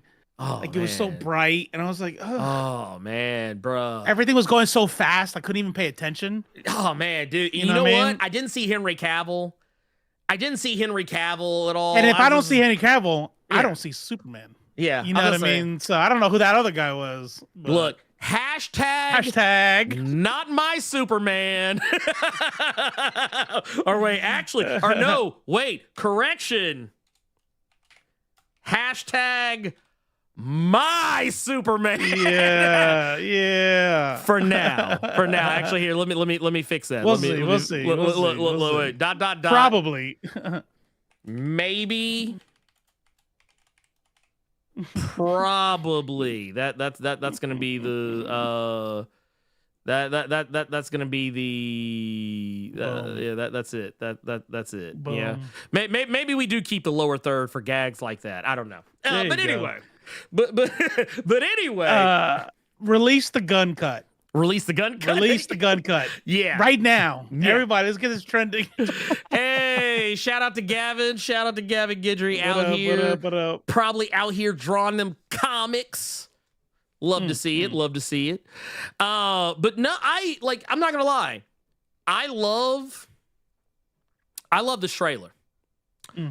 This, you know what this trailer felt like? And you know what? Some people are going to say I'm being hyperbolic, but I promise you this comes from a genuine place of nostalgia and love. It just don't say like watching the birth of Cersei or something. Like no, because that was actually terrifying. That was terrifying. Oh, wow. That was terrifying. When you watch a person come out of another person, it's like, I don't know, have you ever watched that movie Men? Yes. Yeah. That scene, nightmare fuel for me. Nightmare. I mean, I got two. I know. Yeah. I watched both of them come out. And the first one, by the way, if you guys didn't know, there's this bag with the baby's in. You know what I'm saying? There's a whole it's like a grocery bag that's caught in the rain. Yeah. And I was prepared the second time, but I was not prepared the first time. No. And the baby comes out, umbilical cord is there, and I'm like, oh, of course, I know, but I'm on the anatomy. I'm like a dumbass. I'm not one of those like TV dudes who don't know. I know this stuff. Robo's like, stupid. I'm not gonna let you get the chance. Like, I got this. I said, oh, I get teary eyed, right? Because my daughter, like baby girl, and all of a sudden, the fucking bag comes up. Like, oh my god! And I remember what's that? Like, oh, calm down. It's just like, oh yeah. Yeah, the womb. Okay. That was disgusting. That was disgusting. So the second time, I just got the baby, and then I was like, all right, you do with the fucking aftermath over there. That's disgusting. Oh man. Look, I will tell you this. I don't know if it was a wise decision to do this, but opening the trailer showing Superman already beat the fuck up. No, love it. I was like, bruh. I was like, love it. Bruh. I was like, James Gunn is a fucking mad lad. He said, this is my movie, bitch. This is my movie. You don't, look, he pulled the Taika Waititi. He said, you motherfuckers don't know what you want till I give it to you. Whoa. Oh, you love Superman? You mad that I got him? Okay, how about this? Oh, here. How about this? All Here's right, your Superman. fuck your Superman. That's it. That's the picture. I go. Like this right here. This is gonna be like the after like staying up late partying after turning 28. Yeah. You're gonna be like, Yeah. you're gonna have the anime like blood split. That's right. But That's right. Yeah. Hey, so what do you think? What's the over under on Doomsday? I don't know about Doomsday, but I think the rumors might be true that and here let's go ahead and just jump. Let's smash cut. If it's Batman, I'm gonna. Oh, I can't say it on stream, but Nah. I'm yeah. So this guy right here, and I think this is the reason people are thinking that it's Doomsday. But there is something that is shown on him. Oh, that's a dude from The Boys. What's his name? Yeah. So first off, this is Black Noir, just so you guys know. Yeah, Black Noir. Yeah, that's and, Black hey, Noir. If anybody can do it, it's Black Noir. Right. I mean, honestly, I think it's Black Noir. That's just me. But no. So the leaked set photos actually kind of gave this one away. So this is the guy, and if you look at his costume. It's not mocap, so it's No, definitely it's the costume. That's the costume right there. There are some people that are saying that it is actually Crime Syndicate Superman from like Earth 3. I don't know if that's the case, but that U on his chest looks kind of similar. It looks kind of similar to Ultraman, Crime Syndicate Superman. But that said, we know that he's very likely. We know that very likely he's the main guy. He's the guy we see Superman fighting in the stadium. Like I said, I don't know if that's actually him or not. But yeah. Doomsday. It looks so the costume looks like Doomsday. The costume looks like Doomsday, but I feel like that's probably what they want you to think it is. Wait, seriously? What do you mean? What do you mean? Seriously? No, I mean like using that look, because that is technically what Doomsday, obviously not the U, or yeah. But, I was I'm like, oh, I wasn't even like, are you dumb? I was like, man, I really don't know comics, man. When did Doomsday become like? Was he a regular person? I'm like, you didn't know he's not that. He hasn't been that spiky dude for like 3 years, guys. Well, no, So I mean, to your point though, Doomsday didn't become spiky until he started fighting Superman. Really? Yeah, he was. I know his whole thing behind like every time he dies, he comes back stronger for the thing that killed him. So he always has like new shit on him or whatever. So, like I said, is that why he has spikes? It's like his body's response to whatever. It's been a while, but basically, the long and short of it is, this shit looks lit. I don't give a fuck what anyone says. 100%. Yeah. 100%. Look, here's the deal. And I'll say, you know how there are some people that'll say, I don't like a thing, right? They'll say, I don't like a thing. And technically, it's okay to not like whatever the fuck you want. Oh, 100%. Sometimes when you don't like a thing, I'm going to go, you're going to get the squinty eye. You're going to get the, I don't know about you. It's like for example, if you say, I fucking hate crap Marvel movies, you're going to get, oh, no. Because you have to like the movies. No. Not because they were the greatest thing ever. I'm waiting because to see I know who mostly, exactly. Tell if me you don't why like you this hate shit. If you don't like this shit right here, nah, you're a chud. There's a 97.8% chance you're a chud. You're a fucking weirdo, Snack Snyder, cultist. Like you know what I'm saying? It's to get the papa, It's kind of to get back to what I was saying earlier too. Like this hit all the right buttons.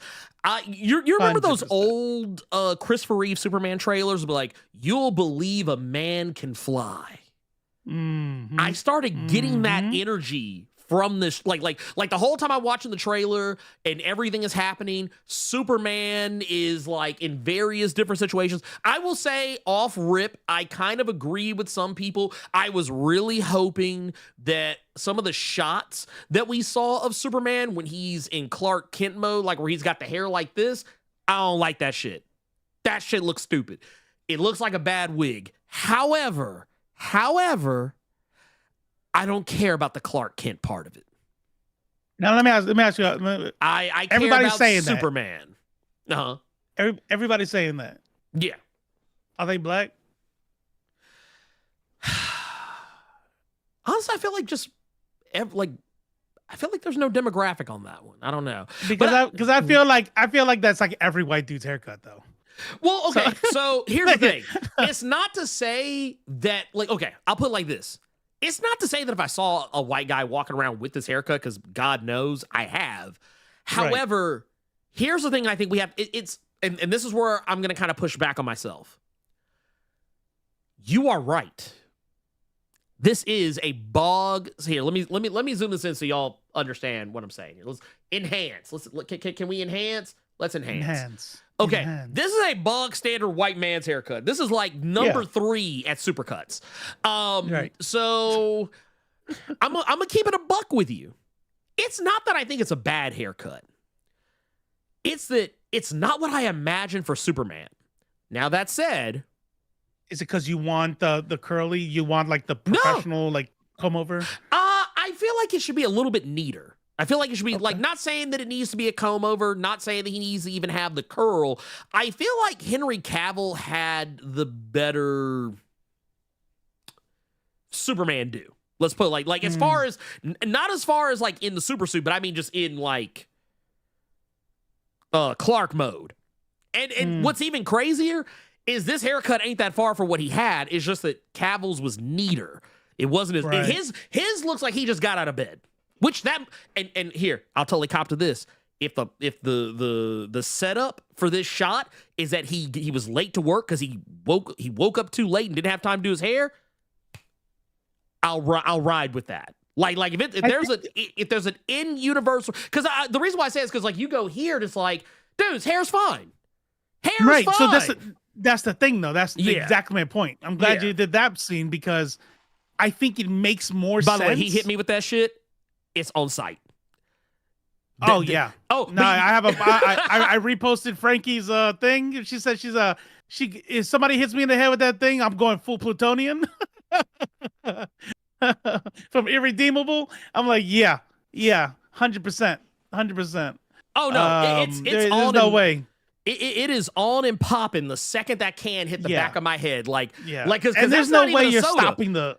That's not a soda. That's food. That's food. That's canned food. Yeah. You know that. Oh, yeah. Look, I don't care if you got Kryptonian powers. That shit hurt. Yeah, that's right. That shit hurt. That's right. Okay? That shit hurt. Everybody got to die.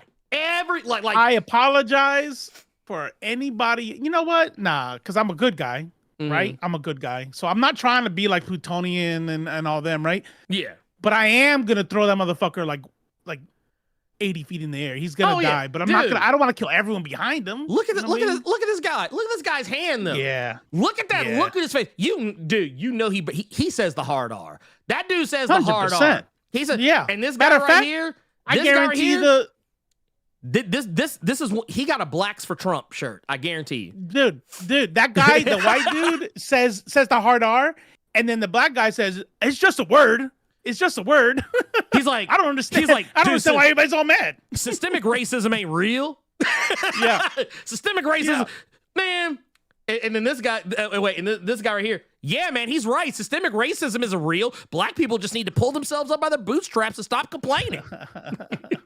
I'm sorry, I didn't look. Wait. I want to apologize. I think we might have made it. A little political in my opinion. Yeah, it was a little political. We got a little political. I'm sorry. Okay, let's zoom back out. Zoom back out. But there's a little girl in there too. No, right here.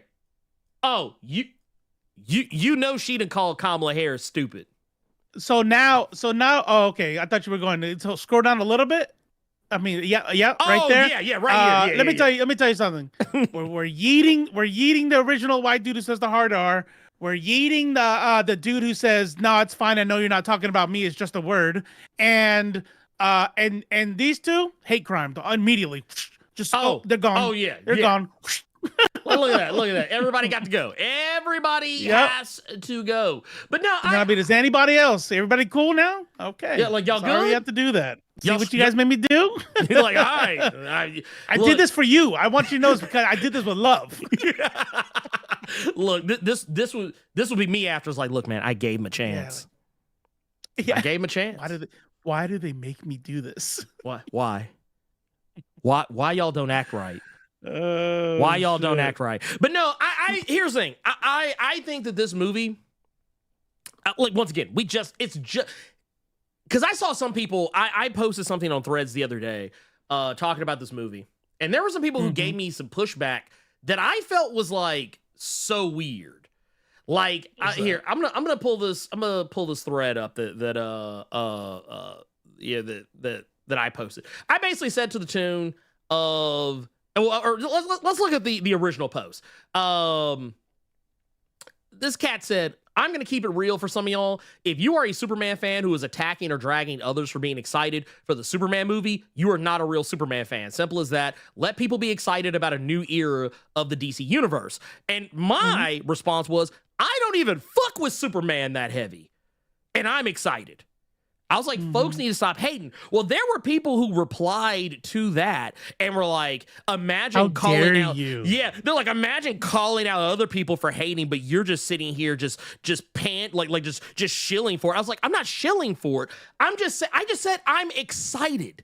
I said that I'm a guy who doesn't care about Superman like on the same level as a lot of Superman fans do, but I still enjoy the character, but even I am excited. That's all I said. I didn't say that, yeah, man, you gotta go see this movie. Otherwise, you're not a real Superman fan. Oh, you gotta go see this movie. Otherwise, you're cooked. Like, I'm not saying that. I'm just saying, like, well, yeah, you know what, I'm looking what I don't to understand? Look, I'm gonna say something. I'm gonna say something.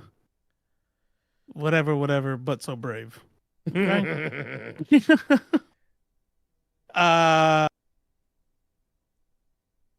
I'm willing to say everyone, but okay, maybe not every 99.9. Every motherfucker who's a Zack Snyder cultist. Not everybody who likes Zack Snyder. That's not what I'm saying. Listen carefully. But I'll fight a motherfucker over hashtag release the Snyder cut. You cried literal tears when you found out they were making one. Oh my God. Yeah. You're MAGA. You're MAGA. You're MAGA. I don't mean like I don't mean that you're equivalent to MAGA, like you love it like they love. No. I think you voted for Trump. Like I have not met one like super Zack Snyder released the Snyder Cut fan like that. That wasn't just a fucking dude. Look at this shit. Like a chud. Look at this shit. I do not hate Superman. I do dislike Warner Brothers. The Snyder Cut is a great movie. Cavill was an amazing Superman, and Kevin Conroy's Batman should never. What? Voted for Trump. Yeah, wait. I'm trying to understand something. What? Like, where does Kevin? Like, okay, first off, where does Kevin Conroy? Venn diagram is a circle, 100%. Yeah, it's a circle. 100%. No, 100%. Like, wait, Can I find this other dude? There was somebody else that said some dumbass shit. I'm trying to see if I can find it. Let's see here. Where to go? I think, you know what? Because I blocked him. That's why. I blocked him. Yeah. There was one dude that said some really out-of-pocket shit, and I just blocked him and moved on. But yeah, that said, 100%. And you know, and the only reason why I'm saying that is it's not even because I think it's profound or people don't already know that. Yeah, it's the language people are using when talking about this stuff, right? Like, for example, I think it was Frankie who said, she goes, I called it months ago. I knew this shit was going to be lit, but y'all got on my shit for glazing up James Gunn. And I'm like, y'all? Are you sure it's just like a general vibe in the internet? No, it's the fucking racist chuds. It's fucking geeks and gamers. To be fair, and I'm gonna say something very controversial and brave about Frankie. I love Frankie to death, sister. If you ever, because I know someone's gonna clip this and be like, "Ooh, Blerd was talking shit." Look, I'm gonna keep it a buck with you. Frankie says a lot of inflammatory shit. Get people moving. And to get people moving. And sometimes that shit backfires, and that's why she gets so many hateful comments, because she'll say some wild shit. I feel like calling them out for who they are is more wild though. Like I feel like she was too nice in that post. Like don't say everyone like we don't know who the fuck they are. You know what I'm saying? Well, no. So I don't know if this was the case, but because I feel like she would have called them out prior, but. You know, she getting that DC money now. She can't be too ugly about it. Right. She can't cook them too hard. I'm mad at her either. She can only fry it. No, I'm not mad at her either. I'm just saying, like, because I'm gonna tell you right now, y'all keep calling me a Marvel shill, but like, by the way, Disney, Marvel, WB, we're for sale. Yeah. Oh no, 100%. Look.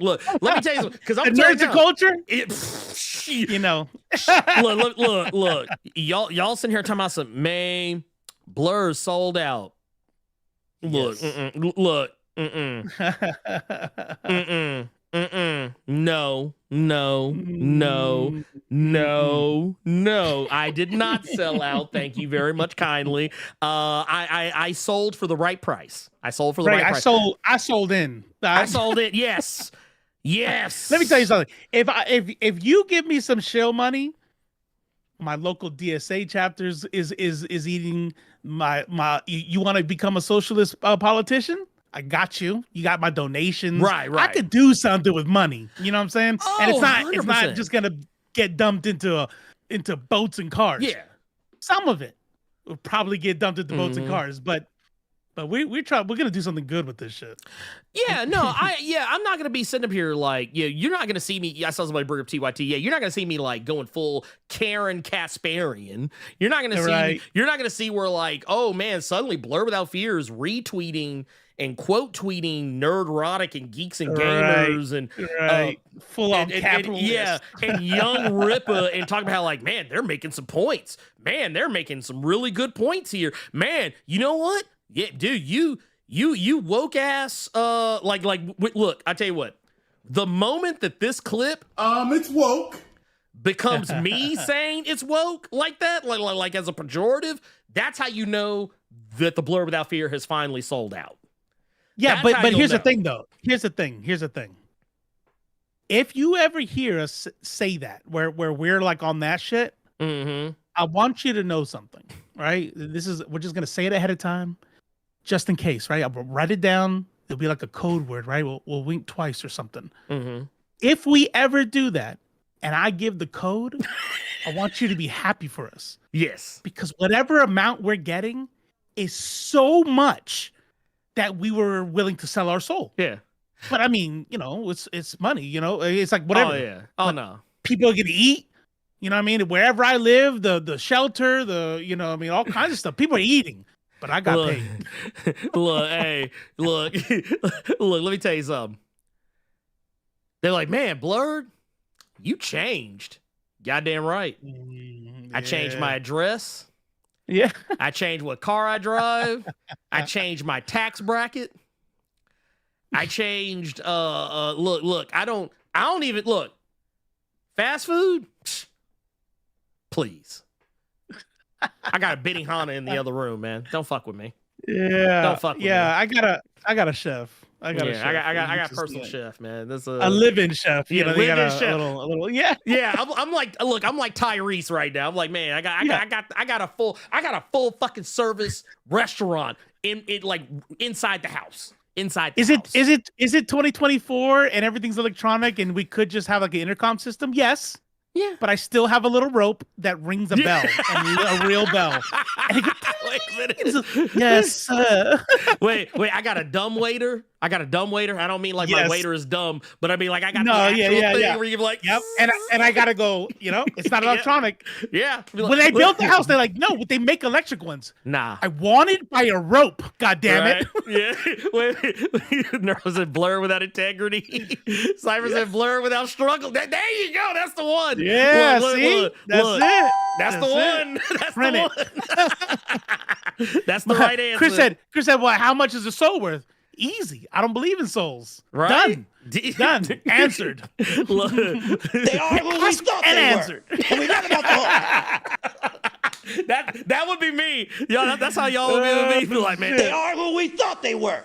And we let them off the hook. that's what it would be. That's 100% what it'd be. I'd be like, man, look, if someone came to me and said, man, so Blerd, I see that you're not talking about all that woke shit anymore, man. You're actually you're shilling now. You went full on opposite direction now. Now all you talk about is white superheroes. You don't talk about the black man no more. You don't even put black creators on anymore.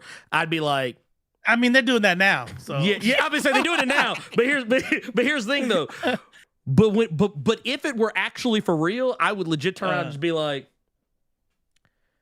"You goddamn right." You got Because I'm sick and tired of dealing with you.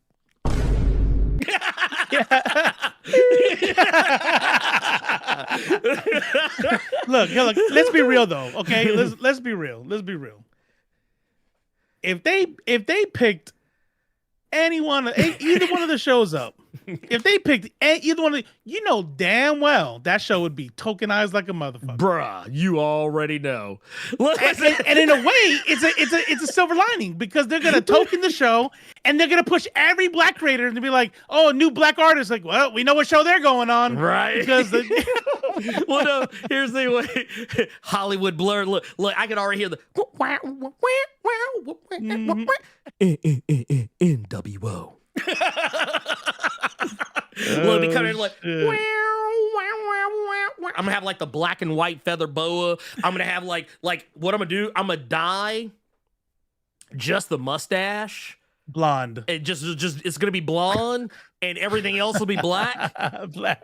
And then like I'm gonna have like it's gonna say BWO on it, like for for Blerd World Order. That's basically what it's gonna be. That's ultimately what it's gonna be. Yeah, Voodoo Child's gonna start playing. Look, it'll be like. Look, I'm gonna come out with a WCW championship belt, and you just gonna see I'm gonna spray paint BWO, and it'll be like for life. Look, that's gonna be me. When I walk out, I'm gonna have a big ass sombrero and a poncho, and Cypress Hill's gonna play, and everybody's gonna be like, I thought that guy's Puerto Rican. And I'm like, yeah, well, nobody knows where that's at, so they wanted me to wear this. So yeah, dude, they paid me. I'm Mexican today. Look, I'm not gonna lie. Maybe it's synchronicity, but I just suddenly got reminded. I was rewatching Superstore the other day, and I got to the episode where they had to sell the salsa, and they got like the one person that was Latin, of any Latin descent whatsoever, and she was hamming that shit to him. Oh yes, this is from my country. This is from my country. This is my mi abuela used to make it, like, and the one other Hispanic person was like, this is demeaning. This is degrading. And then there was another dude who was not even Hispanic by any stretch of the imagination. He was Filipino, but then he shows like, yes, my name is Juan. Yeah. My name is Juan.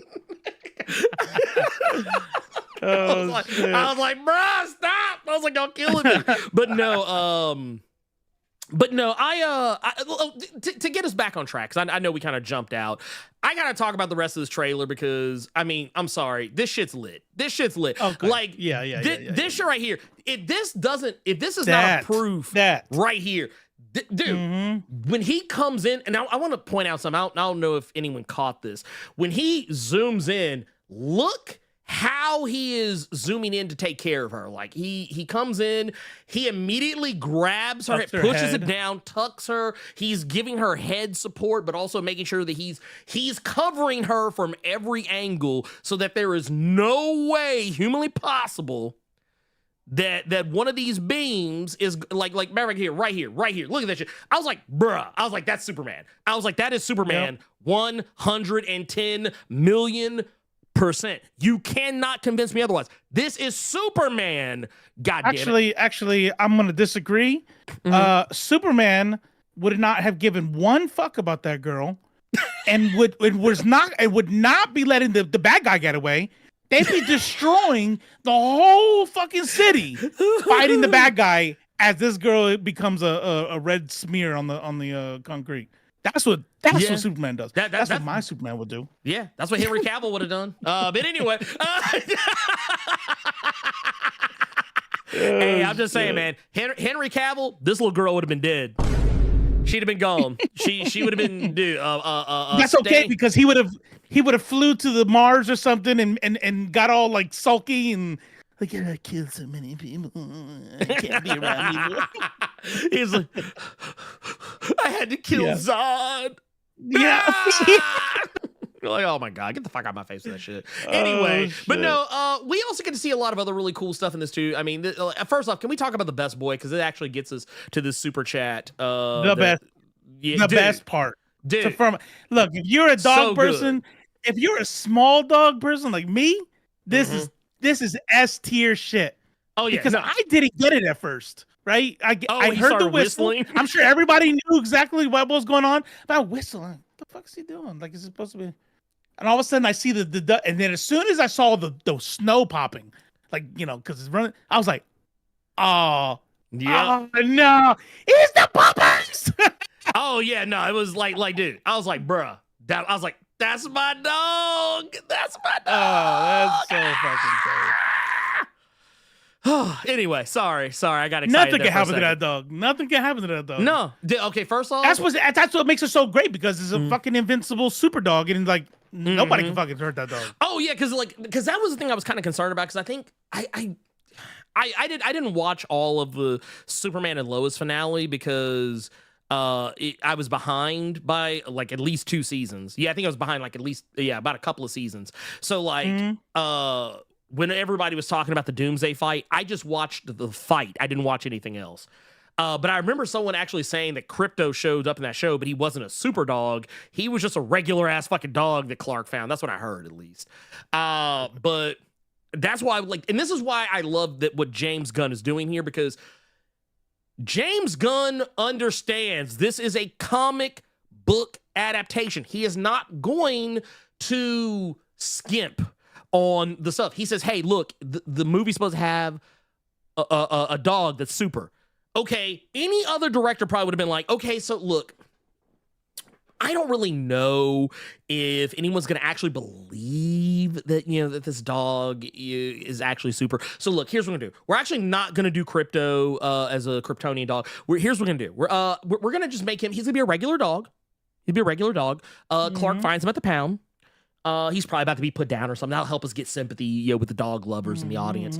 But you know, and then, you know, maybe, you know, sometime later down the road, maybe we'll come up with some contrived reason why maybe he gets superpowers. Maybe like if we get another 2 movies or something like that. Maybe down the road. Maybe. But I mean, really, no one really cares about this whole. No one really cares about, you know, a super dog, right? They didn't even go. They didn't even go see League of Super Pets. So yeah, we're not going to put this in the movie. No, James Gunn says no. I want this in the movie. He's going to have the collar, he's gonna wear the cape, it's gonna be an actual fucking dog. This is why in James Gunn I trust. Look, okay, here, y'all don't believe me? Right here. This man said, look, we're putting Guy Gardner in this shit. I saw that shit, I laughed immediately. You think the ugliest motherfucker. Okay. All right. I was like, you know what? Hey, it is what it is. I like it. Exactly. And here, I want to highlight what Gavin just said here. It's a comic book movie that's not embarrassed about being a comic book movie, and that's what excited me most about Gunn coming on board. And that's what I feel. I feel that this is what we came here for. I want to see the comic book. When I go see a comic book movie, I don't want to see Batman, but oh, what if Batman were real? Oh, what if Superman was in the real world? No, I want to see Superman. I do, but guess what? We have them. We've had several of them, actually. We got it. We know what it would be like. I'm not hating. Yeah. I love it. I'm the guy who wants more. I always say this because I know Ernie hates it, but I'm the guy who wants more evil Superman. Okay, got it. Yeah. But it's out there. It's out for there. him and nobody else but him. That's why he's the problem. But check this out, though. Check this out. Whenever people think comic accurate, you know what they think in their brain? They think Adam West, right? They think like that era of Batman. This is going to be badass comic accurate. It's going to be the shit we've been wanting since the beginning of all this shit, right? That's why we like Sam Raimi's Spider-Man, right? I mean, I'm not saying that it was the most comic accurate, but it gave us superheroes in the way that we see them in the same way that we were talking about earlier, the old Christopher Reeve Superman, you'll believe a man can fly. Yeah, it's gonna sound weird now that I'm about to say it, so I almost don't want to say it, but like actually, no, we'll use a different one. Here we go. Instead of saying you'll believe a man can swing, no, you'll believe a man can crawl up a wall. You'll believe you'll believe like that's the thing. Can you make me believe? That's right. That's what's important. And right here, that's it. He said, you know what? Not only are we putting Guy Gardner and shit, we're giving him that fucked up ass bald haircut that he had back in the day. That's right. And we're gonna he didn't have to, by the way. He didn't have to. Guy Gardner changes the haircut. Yeah, Guy Gardner. He's like, no. He said, no, I gotta have it. Look, Guy Gardner has not rocked that bowl cut in like 20 years. And he's like, nope, that's the one I want. Also, you can see Hawk Girl in the background, but like you can all see her a little bit more clearly here. It was kind of hard to get a shot where she was actually like not blurred, but I mean she was flying at like Mach 80. But but no, like this. Yeah, she does. Yeah, right. But this looks like Hawk Girl. Right. This looks like a comic accurate. Like not exactly so much in terms of the costume, but just in terms of the vibes. It looks like something that like, oh yeah, if I saw Hawk Girl, she would probably be wearing this. It's actually probably more indicative of the recent iteration of Hawk Girl. And then also, Grace Randolph's favorite. Oh no, man. You know what they had to do? Why we just make the whole movie political? Man, look, I don't know if I would have injected that into the character. I mean, I'm just saying. I mean, it is, but it's a little 70s, a little 60s. It's a little black power, a little political, in my opinion. I mean, I like it. I like. He this definitely shot. doesn't. He doesn't look like one of the good ones. Okay. Like oh yeah no he looks like he might have well, I'm not gonna say he's about to cause trouble. Yeah, he's about to cause trouble. I feel unsafe. I feel unsafe right now. I feel a little unsafe. The sideburns are making me want to clutch my purse, and I think I'm gonna walk. You know what? I think I'm gonna walk to the other side of the street. Why do they have to be angry looking all the time? Well, like also, does he have to be so black? It's woke. Yeah, I mean, there's other shades out there, like, right? Like, couldn't they have gotten a light skinned guy to play him just like they did for Green Lantern? Can they? I'm way more comfortable with light skinned, green eyed black people. Yes. Than really, really dark ones with like the hair. You know what I'm talking about. Look, and like Gavin just said, he's wearing this man is wearing a leather jacket in the desert. He is not playing. That's the thing. And I want to show you all this next shot just to show you how much he does not give a fuck. Like this dude is quite literally, and he's got the T-spheres. He's got T-spheres. Look at him. Well, man, look, motherfucker, y'all gonna learn. Look at that shit. Spheres. Look at him. I knew it. Thank you, G. Martinez. Thank you, G. Martinez. I had a mental bet in my head. I'm like, somebody's gonna say Hawk Tua. And I almost lost the bet myself, and he did it. Oh man, damn. Oh, man. I said, I'm not gonna say it. I'm not gonna say it. Are we? Wait, I thought we canceled Hawk Tua Girl. I thought we canceled her. Did we not cancel her? Is she not canceled? I think so. I don't know. I know she did something where I mean she's getting canceled for shit. Here's the thing. Sometimes people get canceled and I'm like, good. You deserved it. Yeah. You know what she Gavin got it. Yeah. She's getting canceled because she scammed crypto bros. Yeah. Fuck them. I don't give a fuck. I don't give a Wait, fuck, you want me to be mad? You want me to be mad that, Look. that you fucking joined in some fucking stupid ass shit and got? I don't give a fuck. All I'm saying is, wouldn't have let that shit happen to me though. You know, shit. I would let it happen to me though.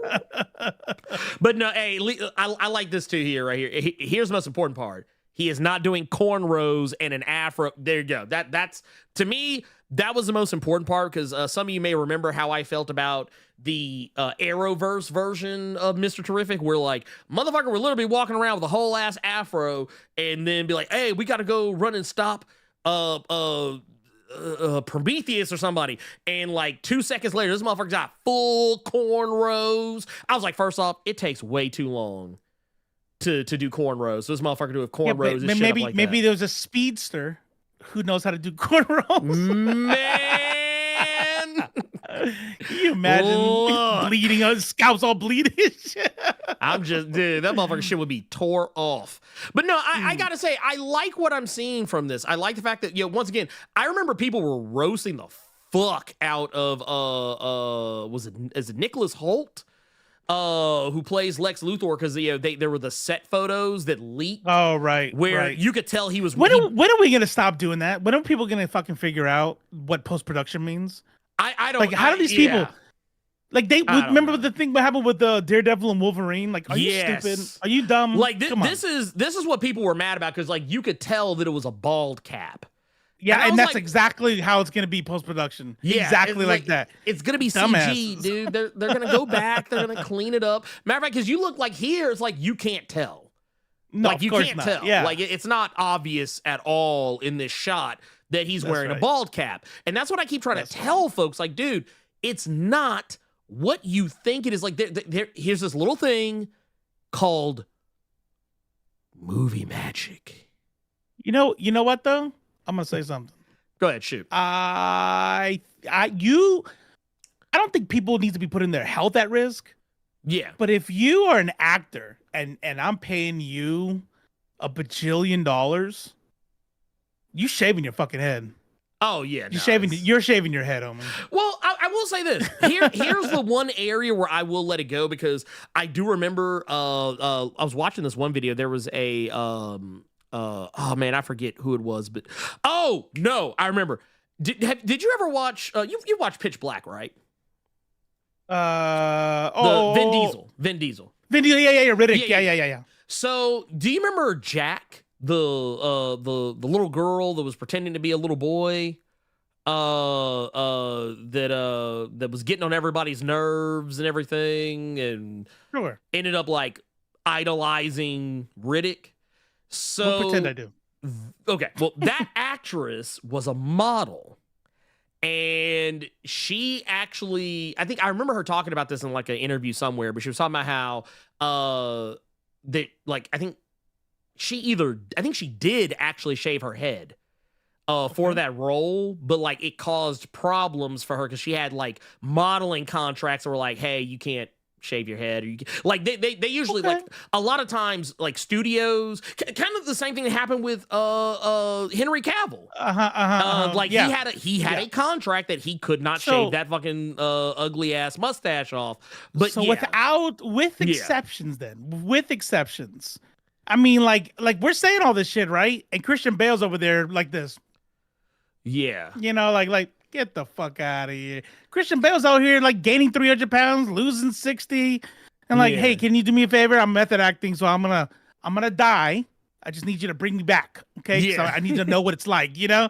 and people over here not shaving their heads. I mean, it's unless crazy. Unless you got other shit. That makes sense. Well, you gotta think about too, like, you know, Christian Bale's like the exception, because like he's a rare one. There's only like a handful of actors that'll go as far as he will. Like your Joaquin Phoenix's, right. Your Christian Look, Bale. if you're not willing to die, for your art, for a movie, then I don't want to hear it. You're garbage. Yeah, I've even seen some. I can't remember the actress's name off the top of my head, but I remember there was one woman who actually gained weight, for a role, and under normal circumstances. Recently, you know who gained weight? Everybody's freaking favorite pair of chesticles. What's her face?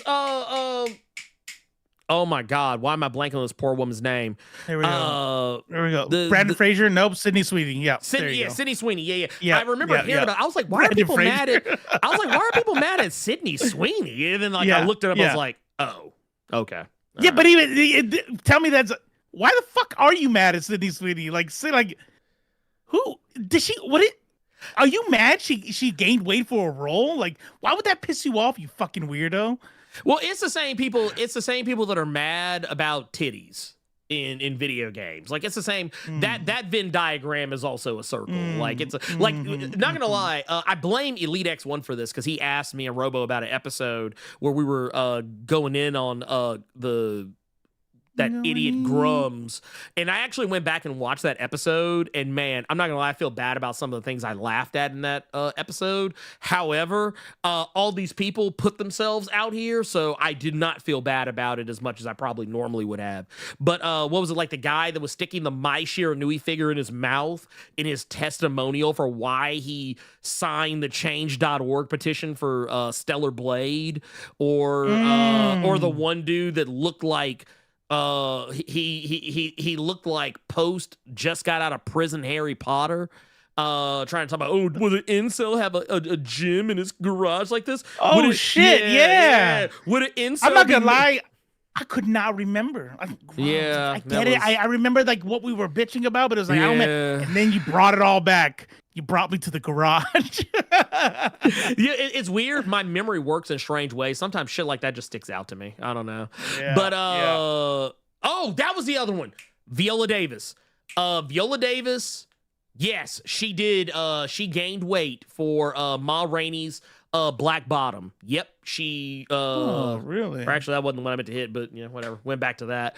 But that's rough for a woman because women hold on to fat. That's rough. Yeah, and then she turned right around and did the Woman King, and like she wasn't exactly built, who's but the queen of that was shit though? Fit. What was that? Who's the one that acted in Monster? Monster. Oh, Charlize Theron. Yeah, bro. Talking about where she played Eileen Wuornos. Yes. Yeah.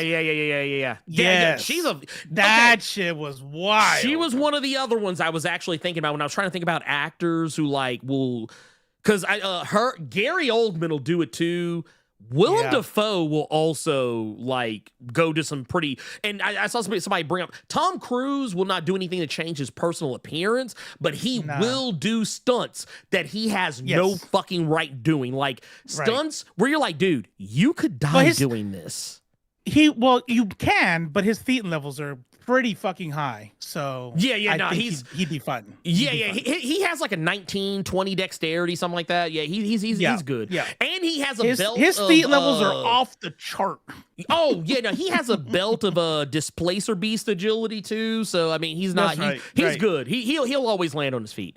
And he'll never get hit. But I mean, yeah, it was but no, I'm just saying though, like for me, I do always find it interesting when people, when they go that extra mile for something, you're just like, bro, you don't have to do this, right? And they're like, no, I'm gonna do it. I'm gonna do the thing. Like, I remember watching this movie with Donnie Yen, and he was like, I am not getting fat for this role. I think it was called Fat Dragon. And he was like, I'm not getting fat for this role. I'm just gonna wear a fat suit and be done with it. What was it? John Wick. What was it? John Wick 4. I think it was John Wick 4, I think, where I can't remember the one dude's name, but the guy that was like in the Undisputed movies after Wesley Snipes and Ving Rhames. He's in the movie and he's wearing a fat suit. And I was like, man, why did they just get an actual fat guy, or why didn't he gain weight? And I was like, to gain the weight that they wanted him to gain. That's unhealthy. Yeah, it's not healthy. It would that's why Tom Cruise. Yeah, that's what I was saying about thetan levels. Is like he would literally, it's against his fake ass weirdo religion. Well, they're all fake, but I don't know. There's something special about Scientology. Yeah. It would he would never do it because you have to be unhealthy to do it. It's all poison or whatever. Right. Jason Lendrow's good info.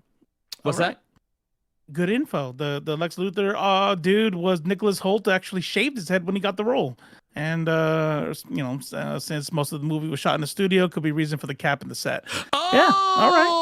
Okay, I get. Okay, yeah. Okay, got you.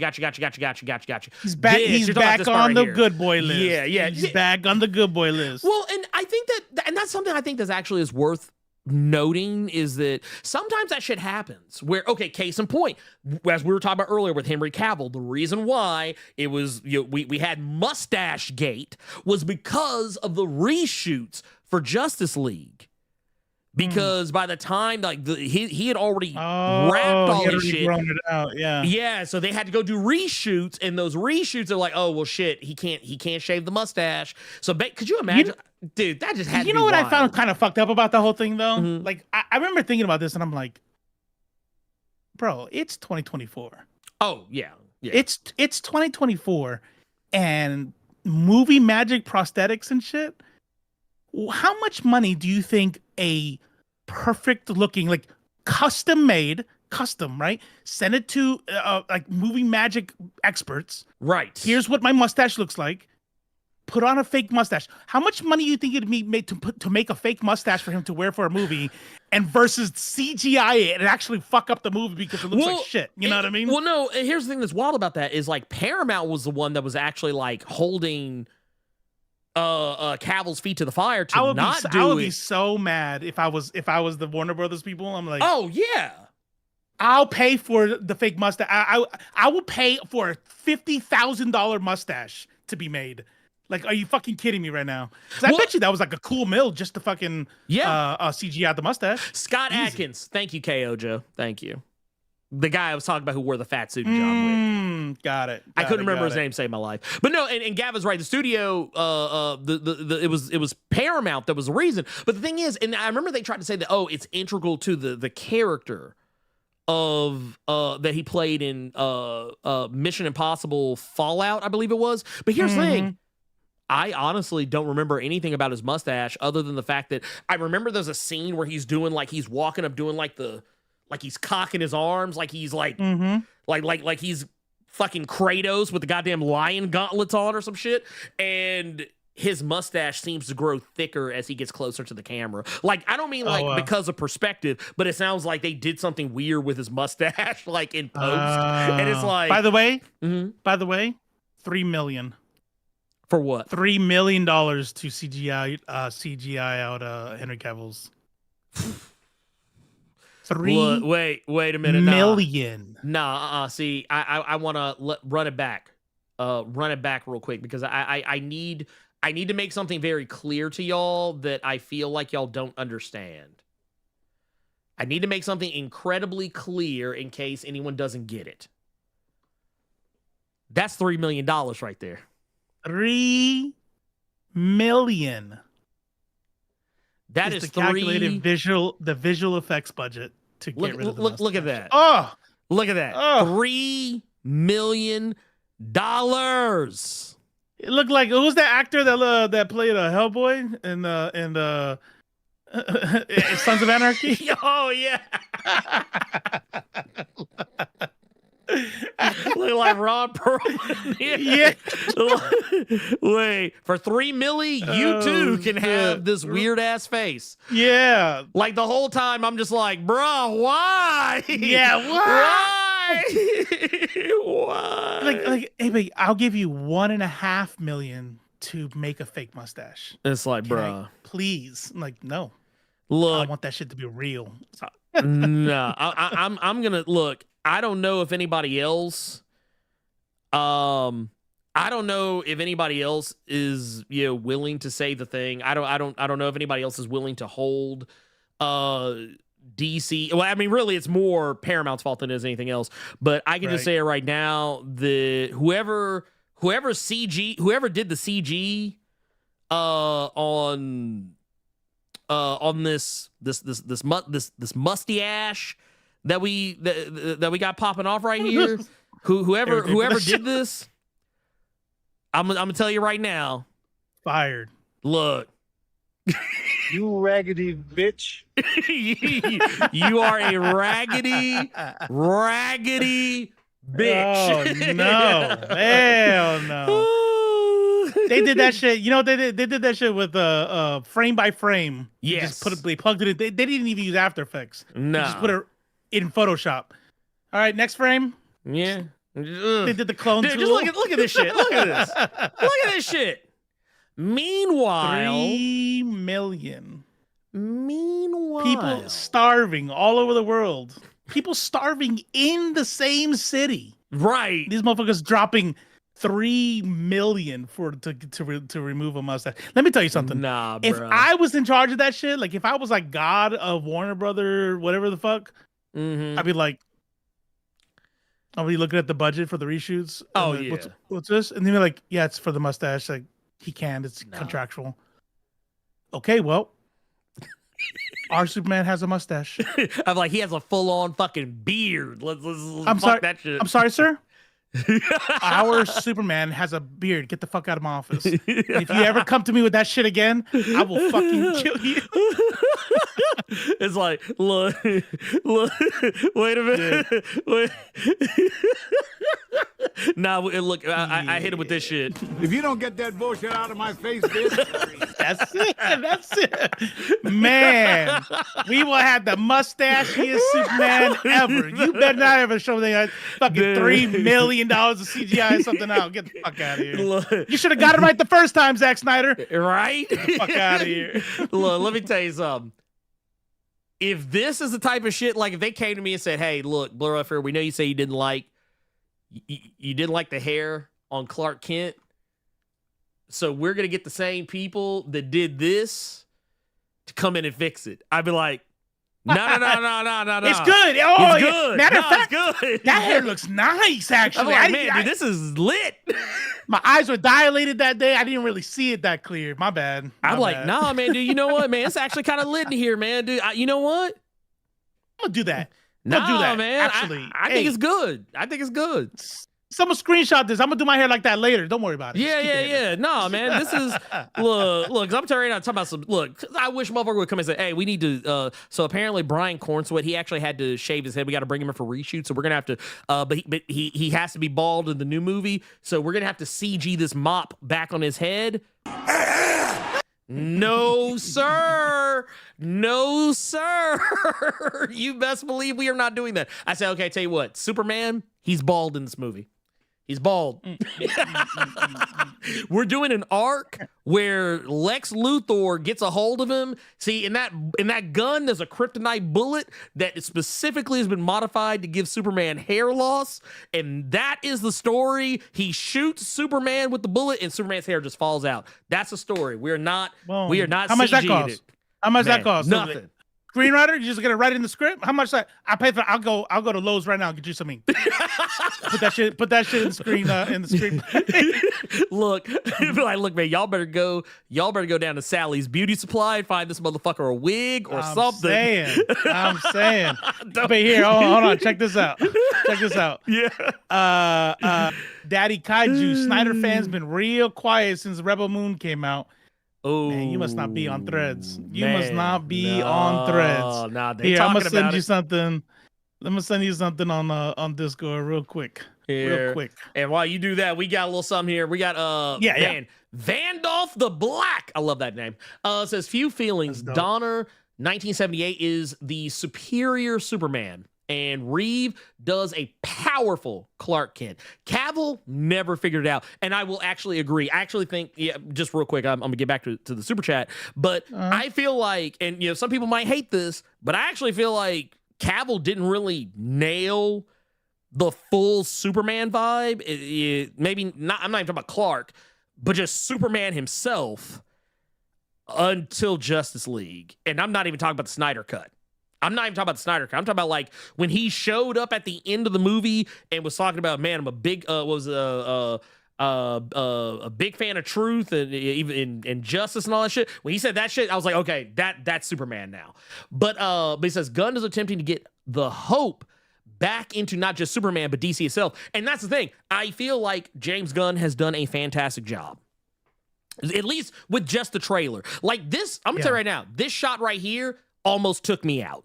when the kid is holding especially given the times, the current political climate. Yes, yeah. Like you see I saw that. I was like, bro, wow. Yeah, no, wow. That's some balls. Like, I'm not saying that this is Gaza, but man, it feels like it. They're not trying to make it not look like Gaza, right? And then with the little boys like crying for, dude, literally crying for Superman to come and save. Yes. Okay, look, y'all, look, I'm telling y'all. You are a heartless sumbitch. If you see this scene right here and you are not standing up in your fucking seat and clapping. Well, I'm not because I'm crying. So. Well, yeah, no, I mean, I tell you what, if you don't stand up and clap, you should at least be crying. You should at least be like, no, man, son got my, yeah, no, it's crazy, clap. Don't worry about me. Please don't worry about me. Just clap. No, clap. Man,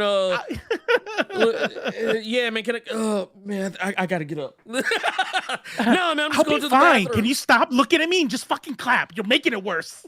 Which, by the way, it made me realize, it was like, I don't think I've seen anyone even talk about this shot right here. And yeah. This is money. This is money. Gal Gadot, no. She need to stop.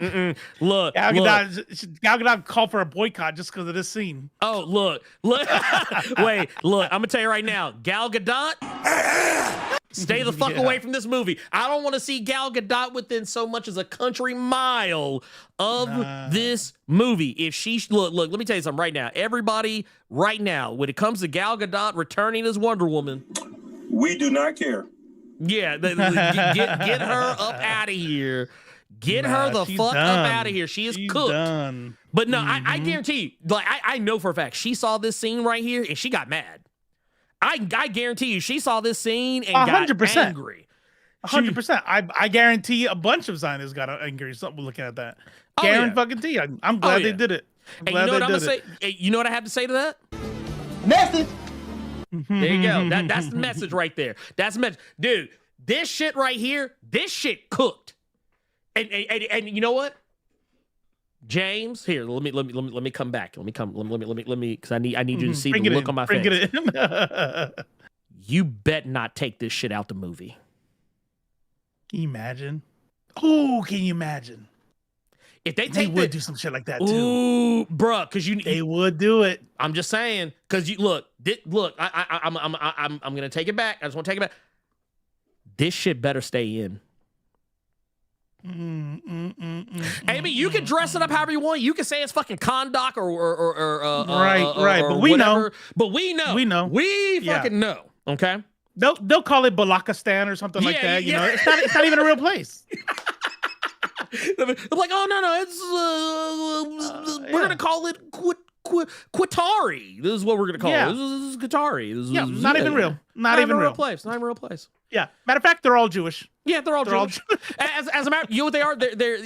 I know we drew these people that look Arab, but no, they're actually Arab Jews. Is what they are. They're both actually. In this one, they're both exactly 50-50. Yeah.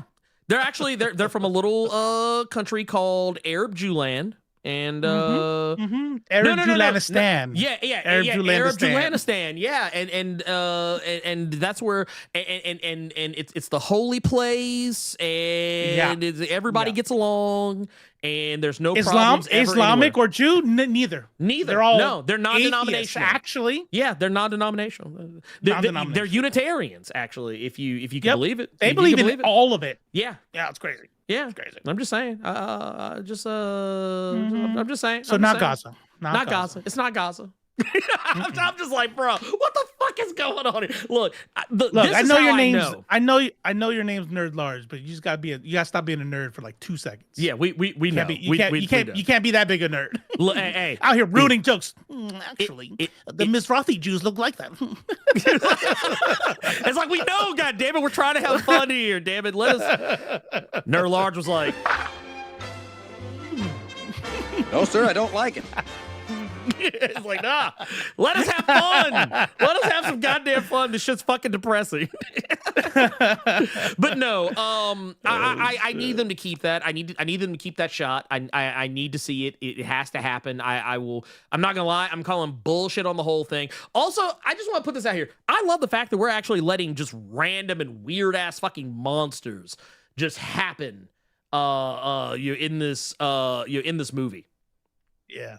I don't know, like just this shot was just wild to me when I saw it. I was like, bruh, like what's going on here? This is gonna be within the first 5 minutes. This is gonna be opening. Oh, right 100%. 100%. 100. Yeah. Also, this shot right here, because remember, we actually saw in the trailers, or not trailers, but the first movie poster was Superman like sitting down, putting his boots on. And everybody got super mad. Yes. Yeah, like, man, all this the stuff bagginess of his clothes. And by the way, taking off your shoes like that, you gay. a bitch. Yeah, yep, gay. you gay. It's gay. or more specifically, it's woke. Just saying. But I like the fact that like there's actually a couple of different shots where he's having this conversation with Lois, and you can literally see there's like this big ass fucking thing like blowing shit up outside, and like he's literally having like a heart to heart. I'm like, that's actually kind of wild. It's actually kind of wild. But I will say there is one other thing that we did not talk about yet. That I actually did. Speaking of removing things from movies. What's that? Oh, never mind. But guess we're not going to that. Oh no, not that. I was about to say probably not. Probably okay. Not. But I was actually going to say Metamorpho. That was the one thing that we didn't bring up. It was Metamorpho. They actually are going for a practical effects Metamorpho. I'm here for it. I'm anytime. Here for it. Look. Listen, here's what I'll tell you about the whole CG versus practical effects. I'm not on any team because CG can be done poorly. Yes. And practical effects can be done poorly. Whichever one you choose, do it great. Now my preference for all things being equal, if you can do it with practical effects and it look badass, do that. Do that. No, I want to see actors interacting with something. I want to, you know what I mean? I need, Don't get me wrong. CG has come a long way, but there are some things that just look better in practical, and there's some things that look better in CG. It just depends on the situation. But to put a point on something Gavin just said, this right here says, I feel like this is probably like the end, and there's like other heroes engaging with that thing in the background. Right. So, and the reason why he also want to say like, in like, he goes out to assist and then the credits roll. I actually think that he's onto something here, and I'll say this is largely because I can't tell you how many movies I've watched in the last couple of years where that's been the case, where you've already seen the end of the movie in the trailer, but because you lack context for why the scene is happening, you're like, and then you go see the movie, you're like, oh, well, shit, they showed this on the... Okay, I guess. Because I can't tell you, there was a bunch of like big movies that came out recently where that was the case, where it was like, oh shit, this is the end of the movie. Like, what was it? Wolverine versus Deadpool. Like when you see the shot where they're walking past the gag of, oh, Liefeld's only feet. It's like, that's the end of the movie. It's like they literally just gave us the end of the movie, right? You're like, yeah, I was like, okay, cool. I mean, but you don't know why it's happening. You don't know what's about to come next.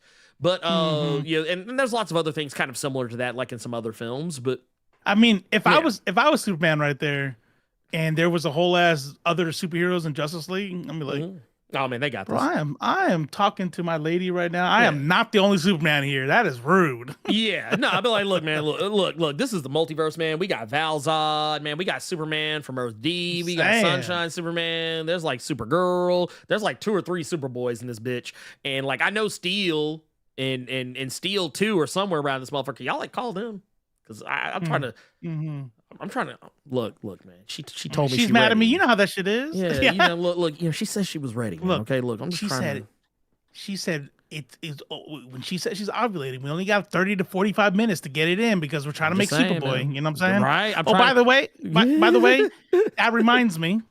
I wanted to say this earlier and I forgot. And I can't remember who said it now. But somebody in the comments in the chat goes, they got dogs on Krypton?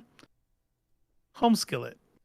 They got people that are so anatomically close to human beings that they can make babies. I think having dogs there is within the realm of possibility. Look. Dogs is light work. Made humans. We dogs got is whole light ass work. Humans. I'm about to say it's gonna be okay. Okay, it's gonna be okay. Yeah. Look, if they got people, first off, if they have people who are anatomically correct enough with and similar enough biology to mate with humans. That's it. Yeah. I mean, that's the end of the conversation right there. That's the end of the conversation. We can't even do that. We can't even do that with our actual evolutionary relatives. No. You can't even do that with apes. No. But we could do that with an alien species on the other side of the universe? Come on.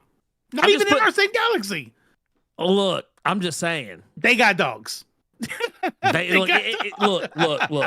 Look. They don't have parakeets, though. That's for sure. You know that's right. Look. I don't know who needs to hear this. I don't know who needs to see this. Okay? But I always like to keep this. There it is. See what I'm saying? You notice how you see? He starts talking slow because he's prepping the thing. He's getting the thing. Well, no, like I'm also doing it because like there's a timing to this. But okay, got it.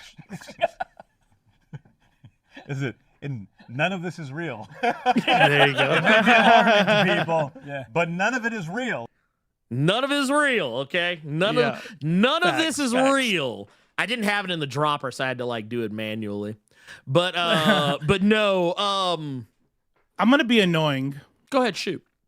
And say off topic because I like that and correct. It's not real.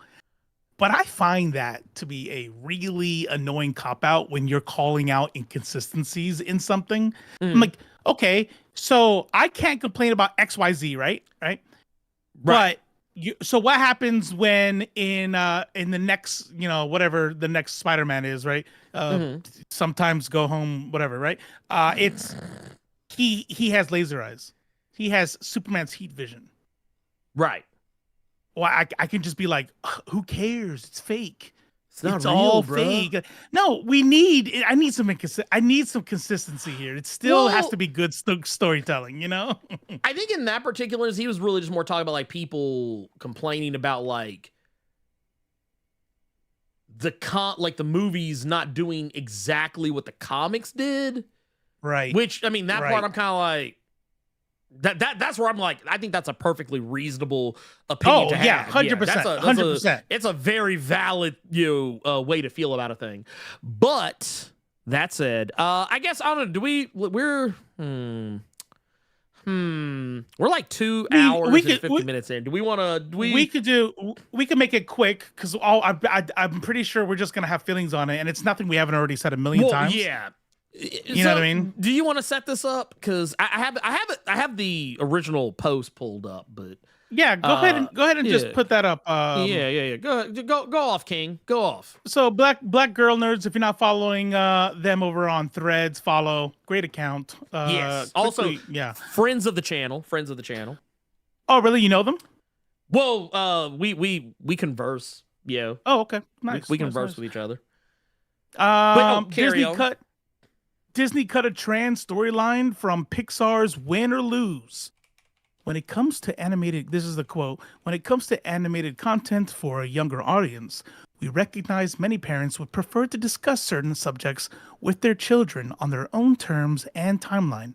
Let me tell you something.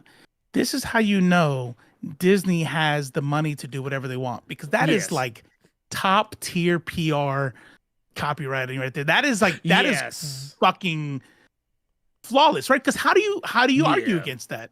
Well, here's how you argue against it. You go, okay, so I don't want to see any relationships. None. I don't want to see a mommy and daddy, because seeing a mommy and a daddy is going to ask like how our baby's made. And I want that to be explained on my time. Right. Will you have any non-married people that are boyfriend and girlfriend? How about crushes?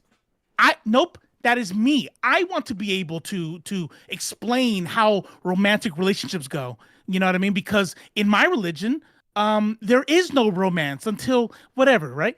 No. If it is not about anything outside of heterosexuality, then it's bigotry. It is bigotry, and that is all you have. But the fucking king bigot himself, the fucking fascist of the United States of America, has been voted in, and so they are reading the writing on the wall. This is them. They say they aren't, but they are. 100%. Because we just talked about this with Moon Girl. They did it with Moon Girl. They're doing it here, right? They know what's coming. They know there's going to be legislation. There's going to be federal legislation, and they're going to get hit with fines. They're going to get hit. They're you know what I mean? And so they're expecting this shit to start coming out. Well, and so it's all for money. Well, remember, they never gave a fuck in the first place. Remember how there were all those stories making the rounds about how there were companies that were already like buying up things that like the Trump tariffs are going to affect, like they're buying them up ahead of time before he's inaugurated. Right. Don't let Disney have you believe that they're not doing the exact same thing as that. 100%. They are doing the exact same fucking thing. They are quite literally like yeah. I know what some people might sit there and think and say, well, but he's not even in office yet. But here's the thing: they're trying to make sure that they aren't giving anyone any excuses to work backward.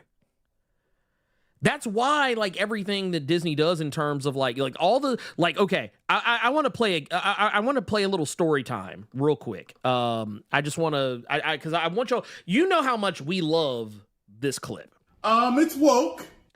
So here's the thing. That clip is from a actual Tyrone Magnus review of Eternals. And I don't know if I've ever actually played it on here. I mean, I want to show you the disingenuousness, okay? I want to show you the disingenuousness. So here, let's pull this up. It's woke. Yeah, well, let's start out with that. There's woke. There's a part I had to close my eyes on because I wasn't ready for none of that. So you know what he's talking about, right? Yeah, that grandma kiss they did. Yeah, close his eyes like a child. Like, ew, that's nasty. Ew, I saw two men kissing and they kissing. That's gross. That's gross. So I want y'all to understand where this clip comes from. Tyrone was already in his feelings because of a grandma peck. A kiss that like I was like, dude, like I know some people didn't like when I said this, but I was like, dude, I've kissed my grandma with like more energy than that. Like, goddamn, like shit. But like, they were kissing like two people who didn't like each other, and yet at the same time, in the context of this movie, I'm supposed to believe that Paperboy is sad that he may never see his husband again, and he gives him just a little here, just a little. Like, come on, dude. Come on. But I want to go back to it because this speaks to the larger problem. Check this out. It's not part of my lifestyle, and well, it may be okay. That's fine. Wasn't ready for that. Yeah, wasn't ready for that. He's hilarious. They're breaking down walls and barriers. Marvel. Breaking down walls, just wasn't ready for that one particular part. But he was perfectly okay with watching Robb Stark clap out Crazy Rich Asians. Right. Like straight up fucking. Right. Like there's a whole ass sex scene. Yes. In that movie. And I want to point out, in this clip, he does not mention. And I want to go back and say, in the actual like full review, does not mention. But notice how he focused on the one thing that was such a non-entity. Yeah, that's gonna make him money. Yep, 100%. I was fine with the whole. It's just that one particular part. And look, first, obviously, you weren't, because for one, you're playing it up, and I'm pretty sure. I think he actually is. I don't think he's even being genuine here. I think he's, because this was back when he was first really. This was, I think, kind of like the origin point for Tyrone Magnus's like spiral. Like, holy shit, that made me a lot of money. Yeah, gotta keep doing that. Yeah, and he's been doing it ever since. He's literally been doing it ever since. And the thing is, if you notice, whenever he talks about anything else, there's like a regular movie where he's not like complaining. shit bombs. Like a channel of his size, it's like, dude, he does not get the numbers. He does not get the numbers. And I mean, and as a guy who doesn't get the numbers all the time either, I know what not getting the fucking numbers looks like. Well, like, what do we say? You got to live in the house you build. Man, that's what you said, and that's why his castle's fucking built on bigotry and bullshit. Like, well, now you just got to do that all the time. He went from being a guy that you know when they would do those things where they would show like, oh, this is a movie that's been building up for 10 years, and we're going to show all the people like on YouTube who react to stuff. He went from being the guy that would usually get included in those to being the guy they don't even like focus on anymore. Yeah, why would you? Because it's like, well, he's just complaining. So I mean, right. You know, like, okay, whatever. Yeah. But like, no, that's what I want in a chat, like a whole bunch of fucking racist dumbasses, right, and bigots, like crying about homosexuality. So CE Rouse says, so what happens when he watches movies with Grape? He is that part of his lifestyle?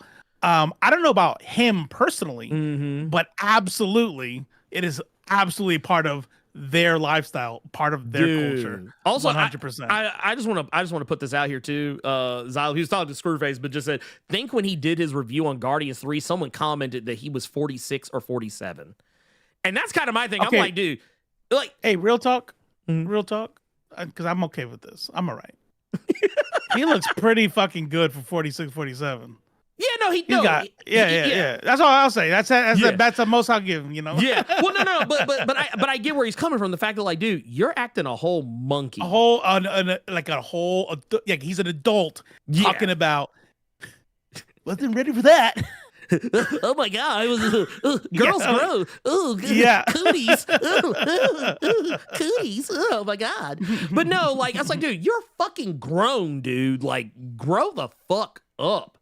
But there's just a few more seconds left of this. But just know that everything that is going to be said for these next several seconds that I will not interrupt. I'm going to let him cook. But just know, this is a grown man. I say, hey. You know, anyway, so it was woke. Okay. Like, it's like, and the thing is, you can tell, like, the way that he's, like, smiling, like, a little sheepish smile, you can tell he knows. Don't give a fuck. You know it's an act. Like, you know, this is a bit. Yeah. But the thing is, his audience does not know that it's a bit. They think he's being for real, and he's sitting back and thinking about, oh, like this look right here, I know that look. I've seen this look so many times. This is somebody who knows what they're doing. They know, like, it's kind of like, you know, all roads lead back to TYT. But all those times where you see these clips, especially now more recently, because so many people are cooking, janking at his shit on TYT, and every time that they respond to it, you can just kind of see, like you can always see Jank have that look on his face, like, all right, let me amp it up a little bit so we can get the views up. Like that it's the same thing. It's the same fucking thing. But hey, hold on. Go ahead. Yeah, shoot. Shadow Strider. No. Wait. No. High Road. How about that? High Road. No. Wrong answer. You can take that to Michelle Obama. We don't go high. When they go low, bitch, I'll go right down there with you. Let's go. Yeah. Oh no. Look. Let me. We in the mud around here. This is the trenches. Yeah, no. We don't do that shit around here. Dude, fuck that shit. Fuck that shit. Dude, let me tell you something. I hear the call. When I see shit like that, it is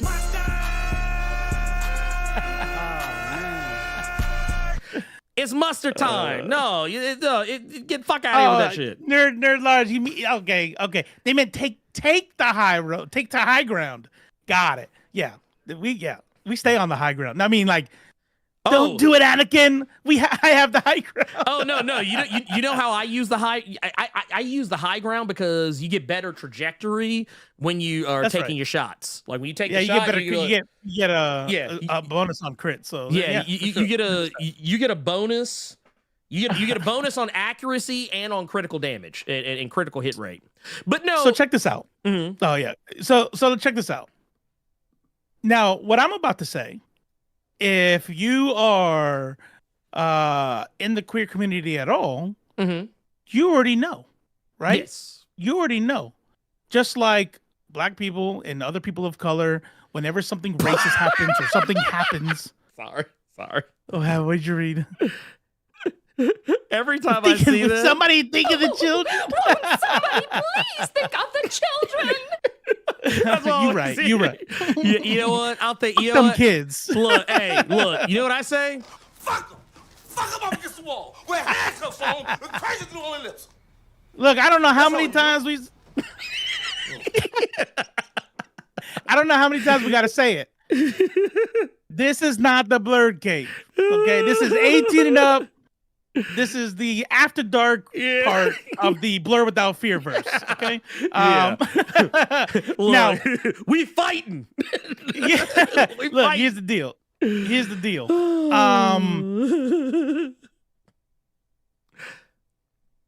If you are if you are black and or another person of color, whenever some racist bullshit happens or a law happens, none of us are surprised. But then you get like white liberals that are like, oh my god, bitch, this is the life we live. Why are you? Okay, I'm glad you see it now. Right? This shit that happens with Disney, every person in the queer community was like, yeah, that's exactly how it goes. So if you are surprised, please understand that this is what rainbow corporatism is always all about. Yeah. It's not good when they come out with the Budweiser fucking rainbow colored beer. It's not like, oh, Coca-Cola doing the Pride Parade or coming out with rainbow colored whatever or changing their fucking profile picture on X of all places. You know what I mean? It's like it's literally just for money. And right now, specifically for the trans issue, especially when it comes to children, trans children, they know what's coming down the road, and that's going to affect the bottom line, and they're going to give a whole big fuck you to all of them. They're going to give a big fuck you to everybody that they said, we cherish the community and yada, yada, yada. So much so that check this out. Think about the words that are being used here. Oh, right? Yeah. Because what happened? No, we didn't expect it November 5th, right? A lot of people didn't expect what happened on November 5th. But I want you to understand the language here. Listen, Disney cut trans storyline from Pixar Win or Lose. Cut. In the same thing for Moon Girl. Cut the episode. Yes. Why do you? That means that they had already greenlit it. That means it was there. Why was it there? Because it was going to make them money. It was going to prove they care. Writing on the wall. Legislation's going to come down. It might cost us money. Never mind. Did I say I cared? My bad. Cut that shit out. Cut it out. It wasn't there. You know? Also, I'm pretty sure they can tax write off any labor that was put toward any losses. Because case in point, in the case, because I also want to reiterate, this is the same language they used when talking about Moon Girl and Devil Dinosaur, the episode that Disney had cut. They actually used, like, honestly, this PR statement right here, I actually believe it. They copy and pasted it from that. Okay, so some of y'all might remember this. But Robo, I know you do. Remember when we talked about the stuff with Bo DeMaio, and we talked about how there were folks that were saying, oh man, Bo DeMaio put out a statement, but Disney clapped back at him, and everybody's like, oh, I'm sorry, I believe Disney. Well, but that was the crazy part. The clap back everybody was talking about was that Disney released a statement that was basically the exact same statement they released when he originally got fired. It wasn't a new statement. That's just how much they copy and paste that shit. So the fact that they use the exact same statement for this, the same one that they use for Moon Girl, Devil Dinosaur, and especially in such a short span of time, I'm like, bruh, they knew. Like you said, they greenlit this. This was because here's okay. All right, let's pull the curtain back a little bit. Let's pull the curtain back a little bit. When you are writing for a television show or a movie, and specifically we're going to talk about television because that's a little bit more creativity by committee, because you usually have multiple writers. But the thing is, you have to submit the script. You submit the script, someone looks at the script. Y'all remember when we talked about quiet on set and how like we kept talking about how like, man, how did nobody like step in and say, man, this stuff is not okay? When talking about the segments and things that were filmed and actually aired on television that were incredibly problematic and suggestive. But then we think about what was it? Dando Schneider kept constantly saying as a defense that, well, the studio greenlit it. It was all approved. It was all approved. That's the thing. Do you know how, okay, in order for that scene to even have, okay, so they said they cut it? That means it was already filmed. It was already shot. It was made. It was already done. It was made. The episode was there. That's why we have it to watch. Yes. That means it was greenlit. It was approved. That means that it probably went through like 20 different people before it even, like anyone even started animating. And here's the thing, that's the other thing. The episode, when it was still available, before it got nuked into oblivion off the internet, that episode, it wasn't like, oh, there's parts where there's animatics. Oh, there's some parts where animation isn't finished, or there's like storyboards in place because they never really got to finish it. No, the episode is one. The only thing missing from that episode is the part where they do the cold open, and then like you could tell that they were going to cut to the intro music for the show and then come back to the show. That's the intro is the only thing fucking missing. So that ought to tell you, like, where they were at, on the production. So yeah, they quite literally, they could have shown this. This is a tax write-off. This is a tax write-off because they'll be able to say, well, we put a lot of money and resources in this episode, so we're just going to go ahead and shelve it and we'll move on with our day. And that's what they're going to do for this. That's exactly what they're going to do. Oh, well, we're going to have to shelve it, so, well, I guess that's another $1 million back in the coffers. That's what they're going to do. No, 100%. So just remember, like, corporations never have your best interest in mind. It's never, and also, and maybe some people don't agree with this, but I don't give a fuck. Trans kids exist, and trans kids are valid.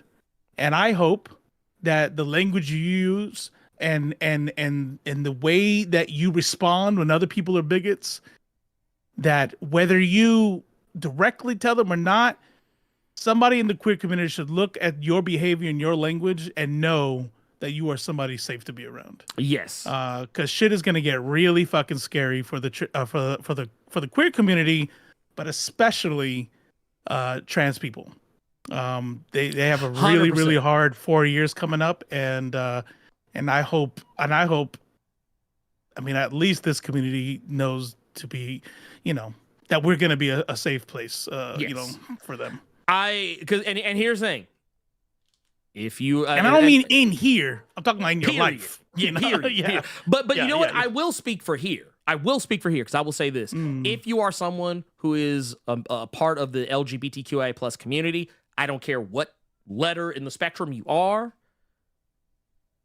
You are within safe harbor here, and anyone who doesn't agree with that statement, you may see yourself out. See yourself out post haste. We do not. Here's the thing. It's plain. It's this plain and simple.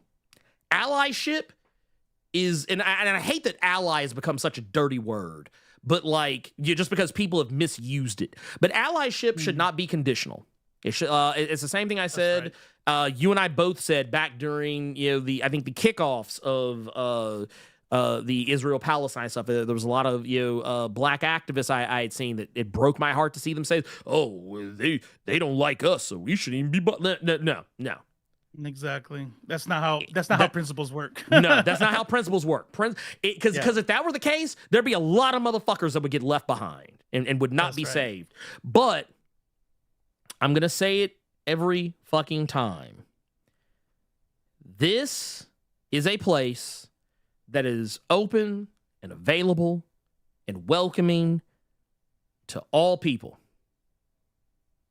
regardless of race, gender, sexuality, whatever. The only things that will get you kicked smooth the fuck up out of here will be if you're on that Fox News bullshit. Mm-hmm. But yeah, I will say this. As far as Disney is concerned, You have failed this city. Full stop. You have failed us. Mm-hmm. You have failed us, and you. I'm sorry. Just it is what it is. Yeah. But that said, I think that I don't know, man. What where are we at right now? We're like 313. Yeah, no, we're good. We're good. We can say our goodbyes. But somebody wrote somewhere, "Oh, deny, defend, depose." Mm-hmm. Oh, okay. No, I just wanted to unrelated. I just wanted to read that. Oh, Gotcha. Gotcha. Anyways, you want me to close out? Yeah, but by all means. Ladies, gentlemen, and NBs, that is the end of our show. I am Robo of Left Face or Left Face TV. This is Ernie Blerd Without Fear. And this is Nerds of Culture. Thank you so much for being here.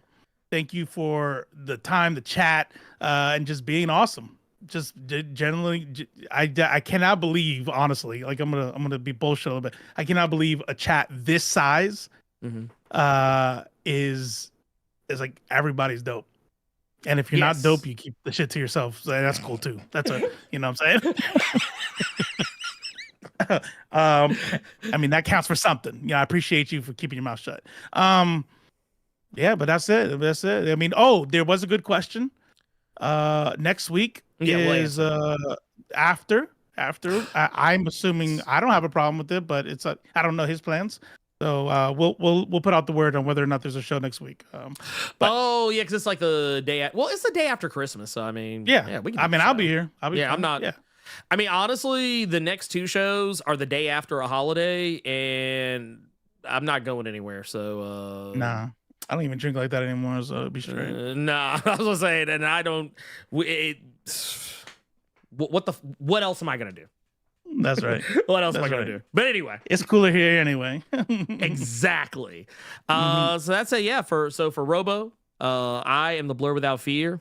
You know what? Disney, you can go to hell.